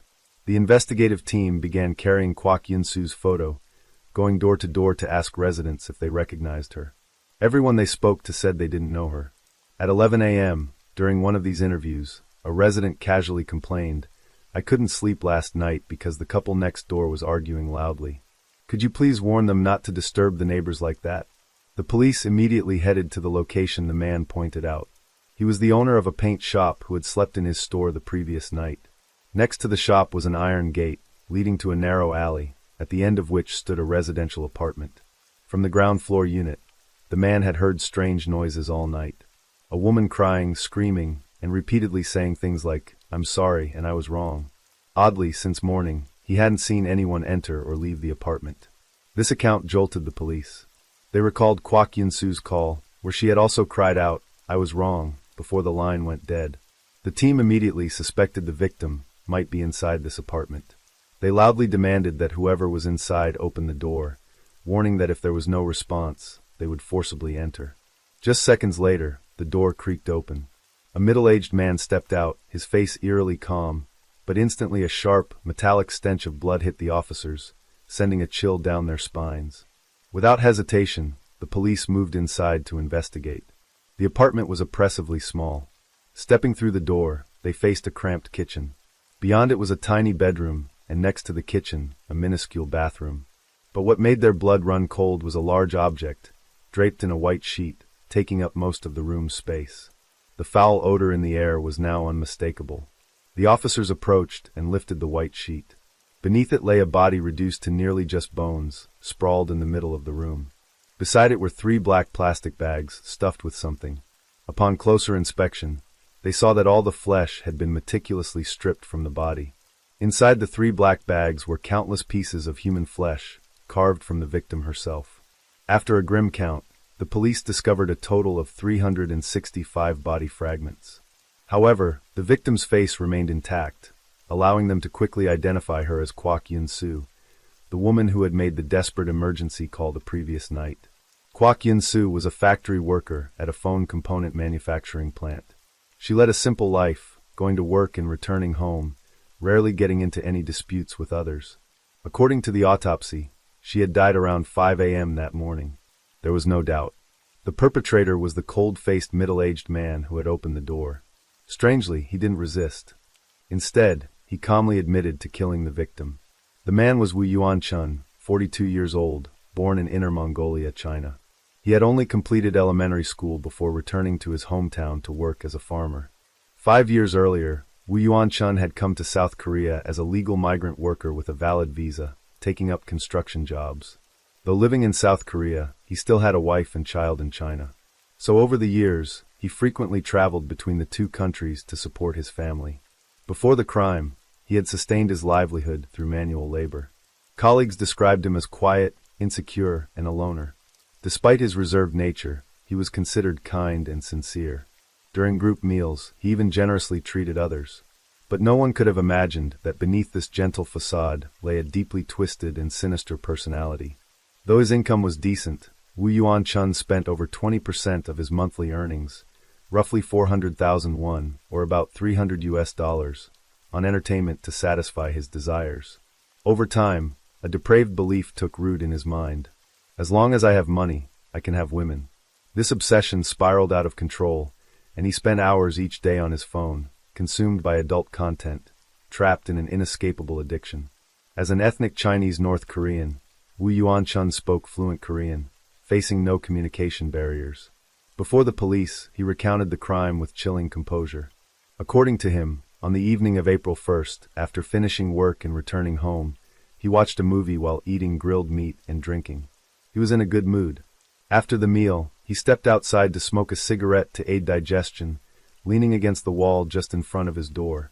At that moment, an unexpected collision occurred. Wu Yuan-chun bumped into Kwak Yun-soo as she walked by. According to his initial statement, he immediately bowed and apologized. But instead of letting it go, Kwak Yun-soo pointed at his face, berating him harshly. Fearing they'd draw attention from passers-by, he tried to de-escalate the situation. Yet her aggressive demeanor ignited his rage. In a fit of anger, he dragged her into his apartment. Under the light, he noticed her beautiful face, and a primal urge took over. He offered her money for sex, but when she screamed, demanding 2 million won, approximately $1,800 at the time, he flew into a blind fury. Losing all control, he assaulted her right there in his apartment. As Kwak Yun-soo sobbed and threatened to call the police, fear consumed Wu Yuan-chun. In a panic, he decided to eliminate any risk of consequences. Ruthlessly, he took her life. After the murder, he stole the cash and gold necklace she was wearing. According to his confession, the crime seemed like a spontaneous act, born from a momentary burst of rage. Within a single day, the police had apprehended the killer, and they even prided themselves on their swift, efficient response.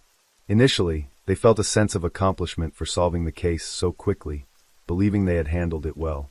But when the victim's family learned the details, they immediately raised doubts. Kwak Yun-soo's father insisted, even with strangers, and never spoke rudely to anyone. The killer's statement doesn't match her character at all.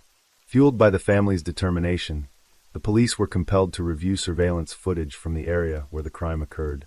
What they uncovered turned the entire narrative upside down. The surveillance video, retrieved from a camera at the back gate of Jidong Elementary School, about 50 meters from the crime scene, was grainy. But after technical restoration, the truth came to light.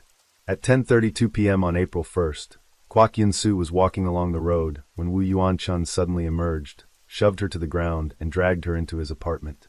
He had been lying in wait behind a utility pole, hidden from her line of sight. This was no accidental collision. It was a premeditated crime. Without the family's relentless suspicion, the truth might have remained buried forever. Watching the footage, Kwak Yun-soo's younger brother couldn't hold back tears. He choked out that his sister lived frugally, often wearing the same outfit every day. Her predictable routine, her clothing, her schedule, may have made her an easy target for Wu Yuan-chun. Due to the severe dismemberment of the body, it took several days of forensic analysis to determine the cause of death, asphyxiation. But the nightmare didn't end there. During a thorough search of the bathroom in the suspect's apartment, police discovered 11 small human bone fragments lodged deep in the drainage pipe. What sent shivers down everyone's spine was that, after DNA testing, these fragments did not belong to Kwak Yun-soo. The discovery of the 11 mysterious bone fragments raised a chilling question. Could Wu Yuan-chun be a serial offender? Faced with undeniable evidence, he finally confessed the full, horrifying details of that fateful night. As captured by the surveillance camera, around 10:30 p.m. on April 1st, Wu Yuan-chun had been lying in wait and suddenly dragged Kwak Yun-soo into his apartment as she passed by. He intended to assault her immediately but failed. Instead of giving up, he locked her in the bedroom and went to the bathroom. Seizing the moment in her panic, Kwok Yun-soo quickly locked the door from the inside and frantically called the 112 emergency hotline for help. Hearing the lock, Woo Yuan-chun rushed back, trying to break down the door. Kwok Yun-soo used all her strength to barricade it, preventing him from entering. Undeterred, he climbed through a window connecting the kitchen to the bedroom, grabbed her by the hair, and threatened her to open the door. After several violent attempts, the door finally gave way. To ensure she couldn't escape, Woo Yuan-chun bound Kwok Yun-soo with duct tape, brutally tortured her, and then threw her onto the bed. Around 3 a.m., he attempted to assault her again, but failed once more. Losing all patience, he flew into a rage, grabbed a wrench, struck her head with force, and then strangled her to death. After the murder, Woo Yuan-chun's actions grew even more gruesome. He turned on his phone, watching adult content while placing a sharpening stone nearby. Then, with a kitchen knife, he methodically dismembered the victim in a chillingly deliberate manner. When asked about the 11 mysterious human bone fragments found in the bathroom drainage system, he coldly denied any knowledge, claiming they didn't belong to him, and insisting he had never harmed anyone else. When the case broke in the media, South Korea erupted in outrage. The public not only condemned Woo Yuan-chun with scathing curses, but also criticized the police for a series of blunders in the investigation and handling of the case. From delayed responses to nearly overlooking the truth, these failures led the public to question the competence of law enforcement. Kwok Yun-soo had called the 112 emergency hotline at 10:50 p.m. for help. But it wasn't until 11 a.m. the next day that police identified the crime scene, a staggering 12 hours later, far too long to save a life. Forensic reports confirmed Kwok Yun-soo died around 5 a.m., meaning she was still alive for 6 hours after her call. Had the authorities acted faster, this tragedy might have been prevented. But in reality, the police response was astonishingly sluggish. They spent excessive time just gathering the caller's personal information instead of launching an immediate search. It took 2 hours after the call for the police to begin a serious effort. Though Kwok Yun-soo couldn't provide an exact location, she had specified a clear area, the road from Jidong Elementary School to Woolgok Park, a radius of less than a kilometer. The crime scene was just 600 meters from the nearest police station. Yet the police failed to find any leads. Their search efficiency was alarmingly low. Police claimed they searched all lit-up shops and homes in the area, even knocking on Woo Yuan-chun's door. But with no response, they simply moved on. However, the paint shop owner next door told a different story. He insisted he worked until 12:30 a.m. that night, but saw no police searching the area. Kwok Yun-soo's older sister also testified, revealing shocking details. That night, she joined the police in the search for her sister, riding in a car with 2 officers. The car passed near the crime scene multiple times, at one point coming within 20 meters. But what infuriated her was that the 2 officers were yawning, dozing off, and acting indifferent, as if the matter didn't concern them. Many argued the most effective way to find someone would have been to check surveillance cameras immediately. Shockingly, the police didn't thoroughly review the footage at the time of the report. They may not have even bothered to look. This negligence caused critical leads to be missed, prolonging the search and leading to a tragic outcome. Under intense public pressure, 3 days after the incident, on April 4th, the police issued a public apology. They explained that Kwok Yun-soo's call to the dispatcher lasted only 15 seconds before the perpetrator forced her to hang up, limiting the information they could gather. But was this explanation enough to quell the public's anger or the victim's family? The delayed response severely hampered the investigation. More notably, Woo Yuan-chun's statement contradicted the police's account. He claimed that after breaking into the room, he didn't see Kwok Yun-soo's phone. Only after killing her did he find it in a corner, its screen already off. He insisted he didn't know she had called the police until his arrest. In the days that followed, the police repeatedly revised their statements, further fueling public confusion. Initially, they said Kwok Yun-soo's call lasted 15 seconds.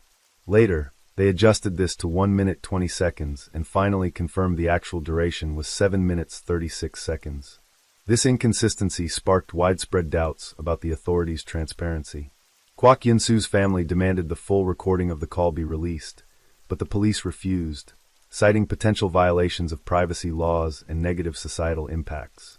However, under mounting public pressure, they eventually released a 1 minute 20-second segment. They stated the remainder mostly contained sounds of torture, duct tape being applied, and Yinsu's desperate pleas. Even this brief segment revealed details that further enraged the public. As soon as the call connected, Kwok Yinsu tried to report her location. The dispatchers seemed to grasp the situation poorly. They asked pointless questions like, "Is it Woolgok Park? Who? Who did this? And were you really assaulted?" These questions not only wasted precious time, but pushed Kwok Yinsu into a state of extreme panic. Her heart pounded, her mind nearly paralyzed. Behind her, Wu Yuanchun was trying to break down the door. In desperation, she couldn't pinpoint her exact location or identify her attacker. But in a fight for survival, she tried to describe her situation. "I'm in a house in front of Woolgok Park. I don't know exactly which one. It's a strange man, an older guy." In her final seconds, her trembling voice rose to a near scream. "Please hurry." When Wu Yuanchun broke through the door, Kwok Yinsu's voice abruptly fell silent, leaving an eerie stillness in the call. In the later part of the recording, with the victim's voice gone, the dispatcher began whispering to a colleague. They casually speculated, "It sounds like a couple arguing." Even more shocking, in the final moments, one dispatcher said, "Just hang up already." And then they actively ended the call, abandoning the last chance to save a life. As investigative details emerged, a wave of outrage swept across South Korea like a tidal wave. The police's negligence not only horrified the public, but also shattered trust in the system. Under immense pressure, Yonggi Police Chief Sao Chai Yunho issued a public apology. But the public's anger continued to surge. He eventually held an emergency press conference, announcing his resignation to take responsibility. Additionally, 11 officers directly involved in the case were disciplined for their serious mishandling. And for Kwok Yinsu's family, these measures weren't enough. 8 days after the incident, they gathered at the Seoul Metropolitan Police Agency, staging a protest against the authorities' irresponsibility and attempts to conceal information. They posed a heart-wrenching question. South Korea, a global leader in information technology, couldn't locate a caller in a timely manner? They believed the police's delays had condemned Kwok Yinsu to her fate. The victim's family's trust in the authorities had all but collapsed. They no longer wanted to rely solely on police updates, demanding to participate directly in the investigation to uncover the truth and understand the handling of the case. South Korea's National Police Agency Commissioner, Cho Hyun-ho, personally met with them. In the discussion, he candidly admitted that the authorities had made grave errors. Addressing the family's demands, he promised to compile a list of all involved personnel, ensuring accountability to the fullest extent. Those with minor infractions would be sacked, while those with serious violations could face criminal prosecution. He went further, delivering a public apology speech at the National Police Agency headquarters, taking full responsibility and ultimately resigning as a gesture of remorse. On April 12th, 11 days after the crime, Kwok Yinsu's family finally received the full recording of her fateful emergency call from the police. Listening to it, the victim's uncle broke down in tears. He shared in anguish that his niece's desperate screams tore at his heart, leaving a wound that would never heal. What enraged the family and the public most was the dispatcher's demeanor in the recording. Their tone was casual, as if chatting with a friend, showing no urgency in a life-or-death situation. Kwok Yinsu's aunt painfully recounted hearing the sound of duct tape being torn and her niece crying out, "It hurts so much," in despair. Yet the dispatcher remained indifferent, even speculating it was just a marital dispute. She couldn't comprehend or forgive such callousness. Kwok Yinsu's younger brother also voiced fierce criticism, asking indignantly, who would use duct tape to tie up their spouse during a normal argument? Even a layperson could recognize the severity of the situation. So why were the dispatchers so lacking in sensitivity? Their unprofessionalism led the public to question the police force's crisis management capabilities. The dispatcher later explained that he was a new recruit, never properly trained to handle emergency calls. When the report came in, he tried to relay the information to officers near Woolgok Park, but the system failed and the message wasn't sent. 15 minutes after the call was cut off, he attempted to retrieve the audio file, but ironically, the server crashed. It wasn't until nearly 2 hours later that the system was back online. The police held an internal hearing to review the errors, but the process was not made public. After evaluation, they admitted the investigation had serious flaws. First, Kwok Yinsu had clearly stated she was being held in a house, but this critical detail wasn't communicated in time. As a result, Search efforts mistakenly focused on streets, playgrounds, and outdoor areas instead of checking residences. Second, upon receiving the order, the Suwon Central Police Station assessed the case as a simple assault, dispatching just over a dozen officers without unified leadership. This led to a chaotic, disorganized search. As for why the call duration kept changing, first 15 seconds, then 1 minute 20 seconds, and finally over 7 minutes, the police explained it was because the head of the Criminal Investigation Division at Suwon Police Station failed to verify the actual time. The call duration updates they released were based on assumptions, not thorough confirmation. In short, the police's actions in this case were riddled with severe errors, from delays to a lack of accountability. The incident not only devastated Kwak Yun-soo's family, but also sparked a wave of outrage across South Korean society. The aftermath of the case had far-reaching consequences. South Koreans grew fearful of violent crimes, leading to a surge in sales of self-defense items like pepper spray and stun batons. An air of unease settled over the nation, and on an online forum, a shocking post emerged, sending shockwaves through the country. The poster, claiming to have just ended a 2-year relationship and feeling dejected, declared he wanted to commit an act far worse than Woo Yuan-chun to gain attention. He announced he would target the first woman in her 20s he saw at exit 4 of a subway station. The post caused widespread panic. Fortunately, police swiftly tracked down the individual and arrested him. He later confessed it was a malicious prank born out of boredom, not expecting the situation to spiral so far. Despite his remorse, his actions further heightened public anxiety. Woo Yuan-chun's case wasn't just shocking for its brutality. It also ignited debates about his true motives. Did he merely intend to assault Kwak Yun-soo as he claimed, standing 1.8 meters tall and weighing 80 kilograms with a robust physique honed by construction work? Woo Yuan-chun had overwhelming physical strength. That night, he easily dragged Kwak Yun-soo dozens of meters and bound her tightly with duct tape. But what chilled people most was how he dismembered her body. If his goal was simply to dispose of the body, perpetrators typically cut it into larger pieces. But Woo Yuan-chun acted like a butcher. He meticulously peeled the skin, separated the fat beneath, and sliced the muscles into hundreds of uniform pieces, 365 in total, using just a kitchen knife. This methodical approach led many to question, was this truly just a murder? Disturbing theories emerged suggesting he might be involved in cannibalism or even organ trafficking.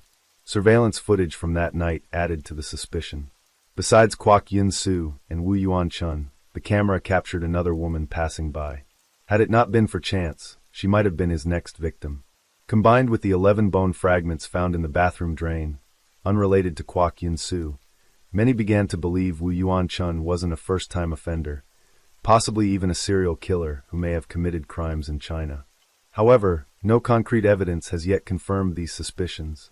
Typically, perpetrators quickly dispose of a victim's body to destroy evidence. But Woo Yuan-chun was different. He lingered at the crime scene for an extended period, as if unconcerned about being caught. However, an unexpected development shed some light on the mystery. After examination by the Institute of Scientific Investigation, the 11 bone fragments in the drain were identified as belonging to chickens, pigs, and other animals, not humans. This finding made the theory of Woo Yuan-chun being a serial killer less convincing. 2 months after the crime, in June 2012, Woo Yuan-chun's trial began at the Siwon District Court. He was charged with murder, desecration of a corpse, and suspected involvement in organ trafficking.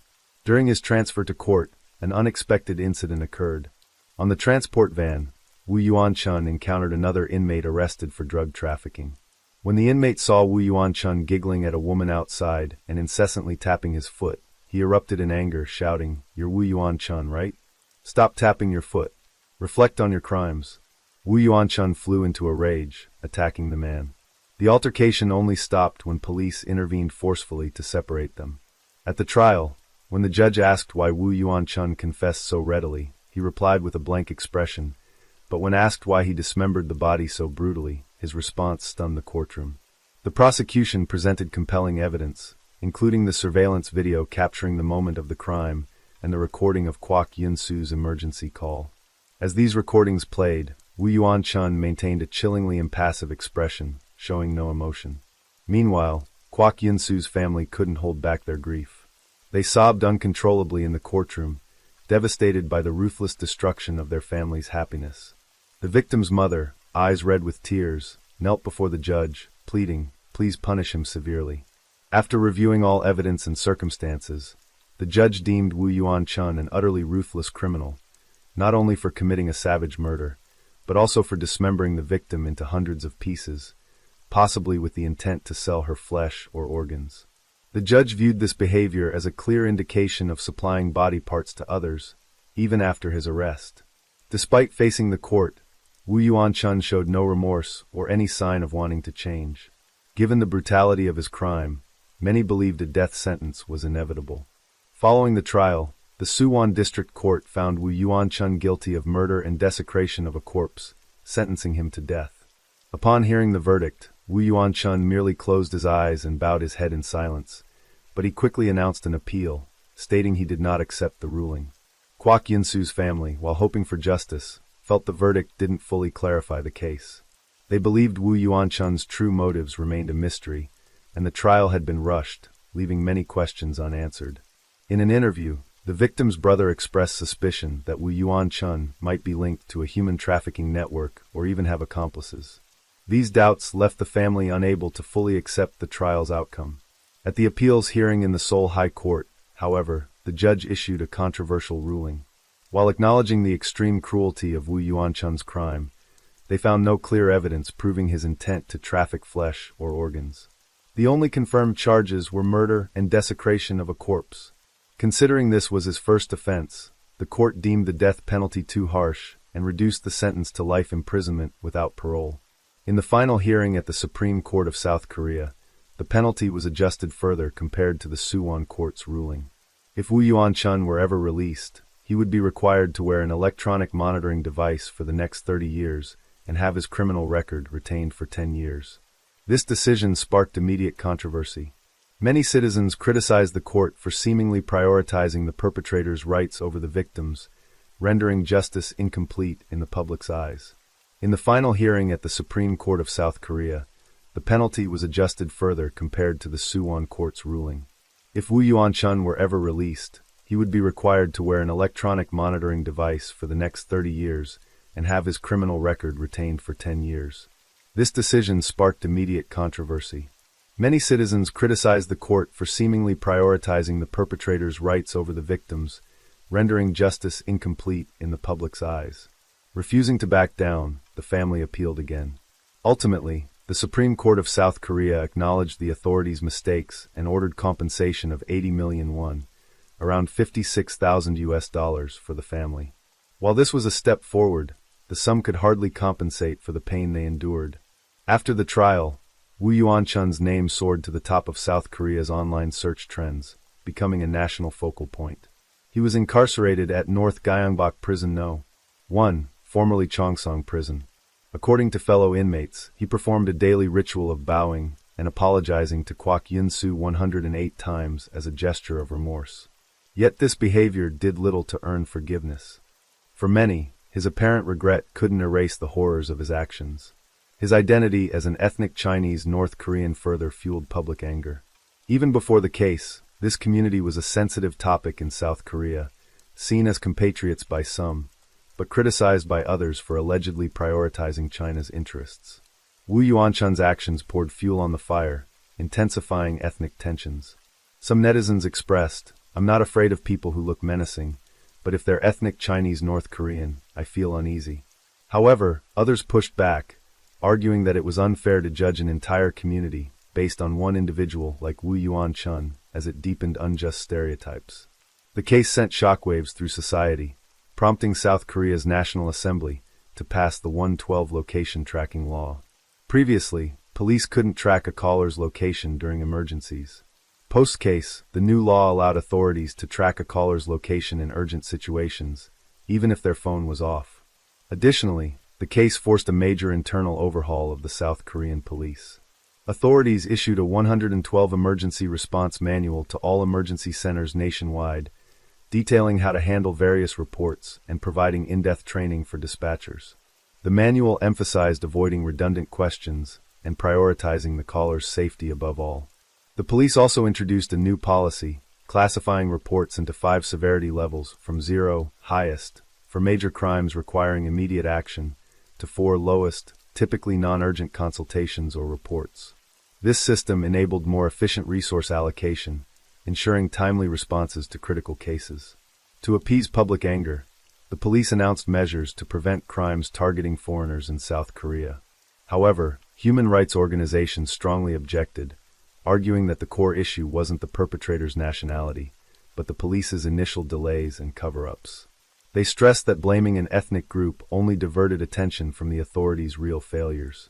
The case not only stunned the public with Woo Yun-chun's brutality, but also left a lingering sorrow over Kwok Eun-soo's failure to receive timely help.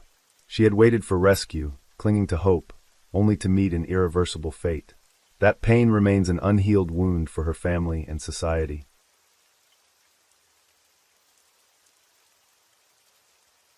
Story 5. In early 2025, the UK was rocked by the case of a beast in human form. Media outlets flooded the airwaves with reports of a depraved predator named Zhu Zhenhe, a textbook example of a hypocrite cloaked in righteousness. According to allegations, this Chinese international student is suspected of secretly spiking drinks with sedatives to carry out depraved acts on 60 women over 5 years, most of whom were either completely unconscious or in a semi-conscious state. Even more chilling, he recorded every crime on video as a twisted keepsake. Most terrifying of all is the extreme secrecy of his methods. Many victims may still be unaware they were secretly filmed while incapacitated. Zhu Zhenhe, now 27, hails from a wealthy family in Dongguan, Guangdong Province. His father worked for a state-owned enterprise while his mother was a teacher. Reports reveal the family owned multiple properties. In 2017, at age 20, Zhu first arrived in Northern Ireland to study mechanical engineering at Queen's University Belfast. 2 years later, in September 2019, he moved to England to pursue a master's degree in mechanical engineering at University College London, UCL. In 2020, due to the COVID-19 pandemic, Zhu returned to China. But a year later, he came back to London to begin a PhD program. Backed by substantial financial support from his family, Zhu faced no economic pressures. Beyond covering steep tuition and living expenses, his parents regularly sent him spending money. As a spoiled rich kid, he lived extravagantly, purchasing a luxury Rolex watch, amassing a wardrobe of designer clothes, and obsessing over his appearance. To make himself more attractive to women, Zhu invested in cosmetic procedures, hair transplants, double eyelid surgery, chin fillers, and orthodontic work. He also used an array of high-end skincare products to maintain his looks. After this makeover, Zhu joined a Chinese online dating show and created multiple social media accounts under different names. Crafting an image of a fitness-obsessed PhD student, he frequently posted shirtless selfies to flaunt his physique and brag to friends about his bedroom prowess. Though it's unclear if this was mere boasting. Once, he claimed to have conquered 100 women in a year. Zhu was meticulous about his living arrangements. In a rental listing, he explicitly requested a well-soundproofed apartment, citing a desire to host parties. But behind this seemingly innocent request lurked a sinister motive. He initially lived in student housing in Bloomsbury, central London, before moving to a luxury apartment in Elephant and Castle, South London. The apartment on the 39th floor, with panoramic city views, cost $4,000 per month, approximately $5,900 at the time. In January 2024, police raided the Elephant and Castle apartment, arresting him on the spot. At the scene, authorities found items in his wardrobe, including droppers, glass vials, butylene glycol, Viagra, ecstasy, and other illicit substances. They also seized a special industrial chemical that, once ingested, metabolizes into GHB, a dangerous banned substance often called the date rape drug, capable of rendering victims unconscious.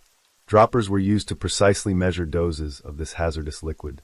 In Zhu's phone, police discovered a screenshot of a messaging app conversation where he mentioned a sedative called sevoflurane, a drug labeled for general anesthesia. The discoveries didn't end there. In the apartment, authorities found 4 hidden cameras, expertly installed for covert filming. Additionally, in the bedroom of his former student housing, they uncovered a pinhole camera, a device easily purchased on Amazon, marketed as ideal for undetectable recording. When questioned about these devices, Zhu claimed he was merely curious about how they worked. but a thorough search of his computer revealed frequent searches for terms like hidden cameras, covert recording devices, and spy camera watches. Investigators found 37 videos on Zhu's electronic devices, totaling over 6.5 terabytes of data. This included over 1,660 hours of Chinese language footage and more than 9 million social media messages. Some videos were recorded by Zhu himself, showing him engaging in sexual acts with women who appeared unconscious. Analysis revealed the videos were filmed in various locations, including Bloomsbury, London, the Elephant and Castle apartment, and unidentified sites in China. In the apartment's wardrobe, police also discovered a gold Fendi trophy box containing women's jewelry and clothing. They suspect these items belonged to victims of his attacks, with Zhu likely keeping them as mementos and trophies of his crimes. When confronted about the videos, Zhu claimed ignorance, saying his phone might have accidentally downloaded them due to a mistake. However, he admitted to filming some women's faces while they slept, but stubbornly insisted this didn't constitute a violation. After his arrest, Zhu was charged at London's Central Criminal Court with a litany of serious crimes. 11 counts of assault, 12 counts of possessing extreme adult content, 3 counts of illegal recording, 1 count of unlawful detention, and 8 counts of possessing and distributing illicit substances. Despite the charges, Zhu denied all allegations. During the trial, police announced that potential victims could come forward with information at any time. Commander Kevin Southworth of the Metropolitan Police, speaking to the media, stated, "Investigators noted that no physical evidence, such as phones, computers, or cameras, from Zhu's time in Belfast, 2017 to 2019, was found, making it impossible to determine if he committed similar acts during that period. However, existing evidence confirms that between 2019 and 2024, Zhu carried out 11 assaults on 10 identified victims. Police fear the true number of victims could be far higher. The video suggests at least 50 other women may have been assaulted during this time, including the 10 confirmed victims. The total could reach at least 60 women." Commander Southworth described Zhu as a cunning, sinister, and calculating predator who often targeted women through social gatherings or online platforms. He noted that due to the highly sophisticated and secretive nature of the crimes, many victims might still be unaware of their victimization. Police urged any woman who had been alone with Zhu, especially between 2019 and 2024 in London and surrounding areas, to come forward and report.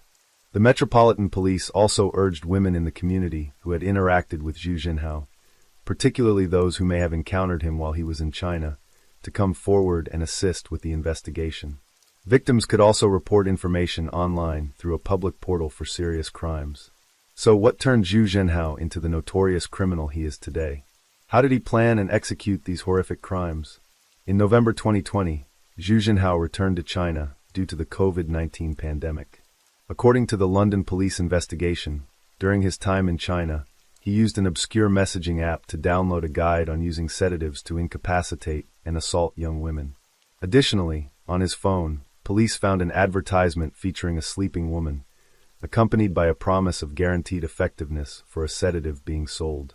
Most notably, authorities recovered 7 videos filmed by Zhu himself, documenting assaults on women in China. At the trial, the victims in these videos were anonymized and referred to as B, C, D, E, F, G, and T. Analysis revealed that 5 of the 7 women appeared completely unconscious during the assaults. Some haunting details from the videos include victim G briefly regained consciousness mid-assault, struggling to stay awake, but ultimately failing. Victim H appeared in a video, assaulted while sleeping so deeply that she was snoring loudly. Victim D was in a comatose state, but woke up partway through, attempting to resist and repeatedly pleading with Zhu, "Please don't do this." These videos were deeply disturbing and caused severe emotional distress, to the point that during the trial, many jurors visibly struggled to contain their emotions. Some broke down in tears, while several female jurors had to close their eyes, unable to bear watching the video evidence. In response, the judge issued a special directive, allowing the jury frequent breaks to alleviate the intense pain and anger that surfaced throughout the proceedings. In reality, identifying and verifying the Chinese victims was an immense challenge for British police investigators alone. However, under UK law, even though Zhu Jinhao is a foreign national who committed crimes in another country, he could still be held criminally accountable in the UK, since he was residing on British soil at the time of his arrest. As long as his actions were deemed illegal in the UK, he could be prosecuted under British criminal law, regardless of where the crimes took place. Even though the Chinese victims in the videos had neither come forward nor filed complaints, a representative from the UK's Crown Prosecution Service, CPS, emphasized, as of now, British police are working closely with the International Criminal Police Organization, Interpol, to expand the investigation, especially following international reports indicating that Zhu Jinhao is a systematic repeat offender, not only targeting women in China, but also continuing to prey on Chinese female students. In the UK, after returning to London, he committed at least 4 assaults on Chinese international students using similar methods. Thanks to proactive media coverage, police identified 2 of these victims, who have since cooperated with authorities by providing statements to aid the investigation. However, the other 2 videos both feature the same woman, whose identity remains unknown and unverified by police. At the trial, 2 videos showed a student, referred to as A, being assaulted by Zhu in his dorm room in Bloomsbury. However, police noted they have yet to determine whether these incidents occurred before or after the COVID-19 pandemic began. In the first video, student A appears unconscious but later wakes up, pleading with Zhu Jinhao to stop. Her voice is clearly audible, saying, "I hate you," while Zhu responds with a cold laugh. "Stop struggling, it's useless, this place is soundproof." The video also shows visible scratch marks on his back, believed to be from the victim's attempts to resist. This dialogue explains why Zhu had previously insisted on renting a well-soundproofed apartment. He often exploited social gatherings, offering to escort women home before luring them to his apartment to commit his depraved acts. In fact, some students had long felt uneasy about Zhu's behavior toward women.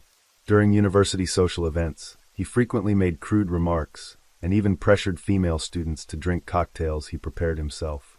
Although some peers repeatedly tried to stop him from leaving bars or karaoke venues with intoxicated women, there were instances when he took advantage of lapses in oversight to take them away. The second video shown in court also involves student A, with content similar to the first. Reports indicate both videos were recorded using a thumb-sized spy camera placed on a shelf across the room. When detectives first discovered these videos, they couldn't extract the audio. Zhu insisted the woman in the footage had fully consented to intimacy with him.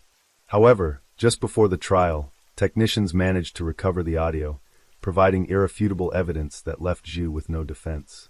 The woman in the video was clearly impaired by alcohol or drugs, but still begged him to stop. Faced with this, Zhu changed his story before the jury, claiming it was merely role play to heighten excitement, a scripted scenario they had agreed upon, with the woman simply acting along. So, how did he claim these 2 videos were made? He stated that he and student A met through a dating app. In April 2022, after meeting in person, they were intimate. When A visited his place a second time, he allegedly discussed his particular fetish with her. According to Zhu, A said she enjoyed wearing uniforms, and the role play involved pretending to be assaulted. They then recorded the video together.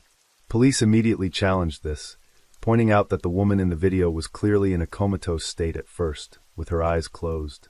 How could she have been acting? Zhu brazenly claimed, "Each month, I have at least 5 relationships with different women. I tell them to close their eyes and not move. During dates, I ask for permission to film beforehand. Then, I let the women voluntarily use those sedatives. The women in the videos are all acting, helping me fulfill this fetish.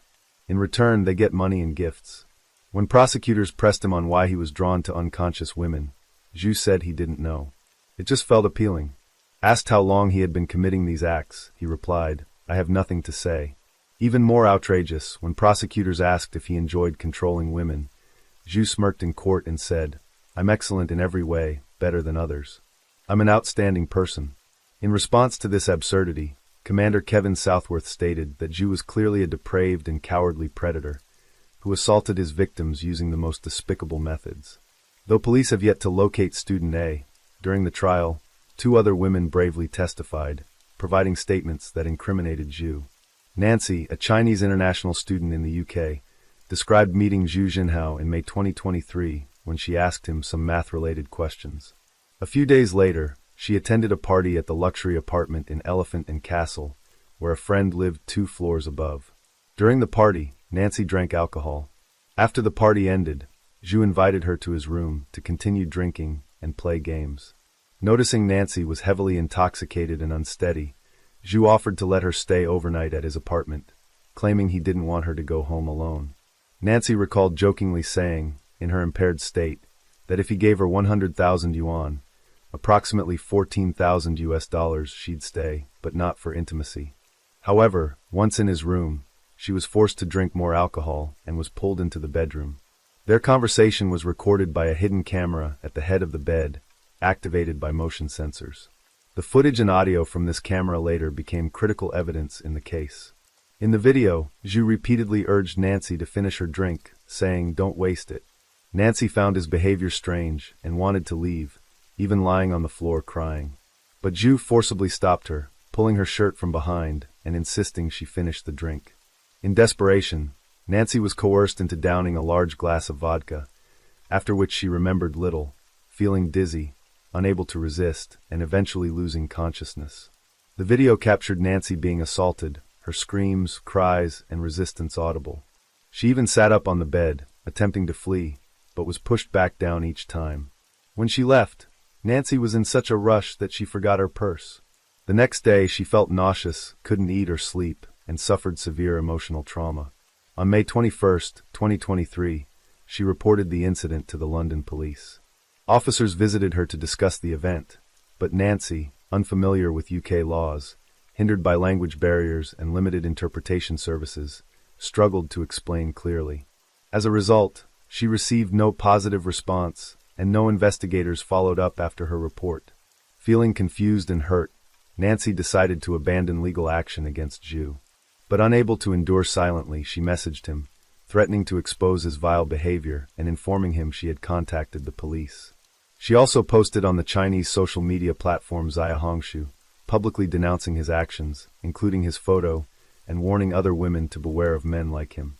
After the incident came to light, the Metropolitan Police expressed regret that Nancy hadn't received adequate interpretation support. 8 months after her initial call, detectives saw her post and reached out again. Police informed Nancy they had found videos on Zhu's phone of him forcing her to drink and images of her assault. Her Xiaohongshu post also led to the discovery of a second victim, L, who responded that she had a similar experience. L recounted meeting Zhu in August 2021 at age 19. They had consensual intimacy, and L hoped for a serious relationship, but Zhu treated her as a one-night stand. On September 13, 2021, her birthday, she and Zhu joined friends at the Hadaleo Hot Pot restaurant in London's Chinatown to celebrate. After dinner, the group moved to another venue, renting a private room and drinking several bottles of Jack Daniels. Elle couldn't recall what happened next, only remembering vomiting on the street and losing her credit card. Somehow, she ended up at Zhu's dorm. When she awoke, he was on top of her. Elle said she asked him to stop, but then lost consciousness again. The next morning, she left feeling disoriented and unwell. She questioned Zhu, unsure if his actions were illegal, but he denied everything, lying that she had been awake. On March 5, 2025, the court confirmed Zhu Jinhao as a particularly serious offender, convicting him of assault, using sedatives to incapacitate victims and recording depraved videos. He was found guilty of 11 counts of assault, having harmed 10 women and filming 9 of them. These crimes spanned 2 countries, including 7 Chinese women. However, only 2 international students have been identified, with the identities of the remaining 8 women still unconfirmed. Zhu was also convicted of 3 counts of voyeurism, 10 counts of possessing extreme content, 1 count of unlawful detention, 3 counts of possessing illicit substances with intent to use them for crimes. However, the court dismissed charges related to possessing extreme content and substances specifically for criminal acts. Syra Pike of the Crown Prosecution Service expressed heartfelt gratitude to the courageous women who came forward to denounce Zhu's heinous crimes, saying, "They showed incredible resilience and bravery. Their testimonies were pivotal in this trial." The presiding judge warned that on June 19, 2025, during sentencing, Zhu could face a lengthy prison term. Following the case, University College London immediately suspended Zhu's studies and revoked his student status on January 27, 2024. The university also stated it has supported affected students and staff through its online portal and is assisting police with the investigation. Time and again, incidents of sedatives being used to assault others continue to occur worldwide, reminding us to stay vigilant in protecting ourselves. Beyond never accepting drinks from strangers, we must also be cautious with acquaintances we don't fully know. Avoid going to someone's home or drinking pre-prepared beverages they offer. After all, you can know a face but not a heart. Caution is always necessary. When going out, always stay with trusted friends and never go alone. Ensure everyone in your group gets home safely, leaving no opportunity for predators to strike.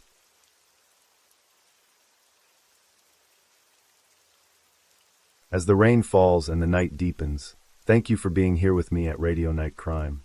True crime stories remind us of life's mysteries and the need to stay aware, even in the stillness of the night. If you enjoyed tonight's story, don't forget to like, share, and subscribe. Let the sound of the rain lull you to sleep, and until next time, stay safe, stay curious, and let the night keep you company.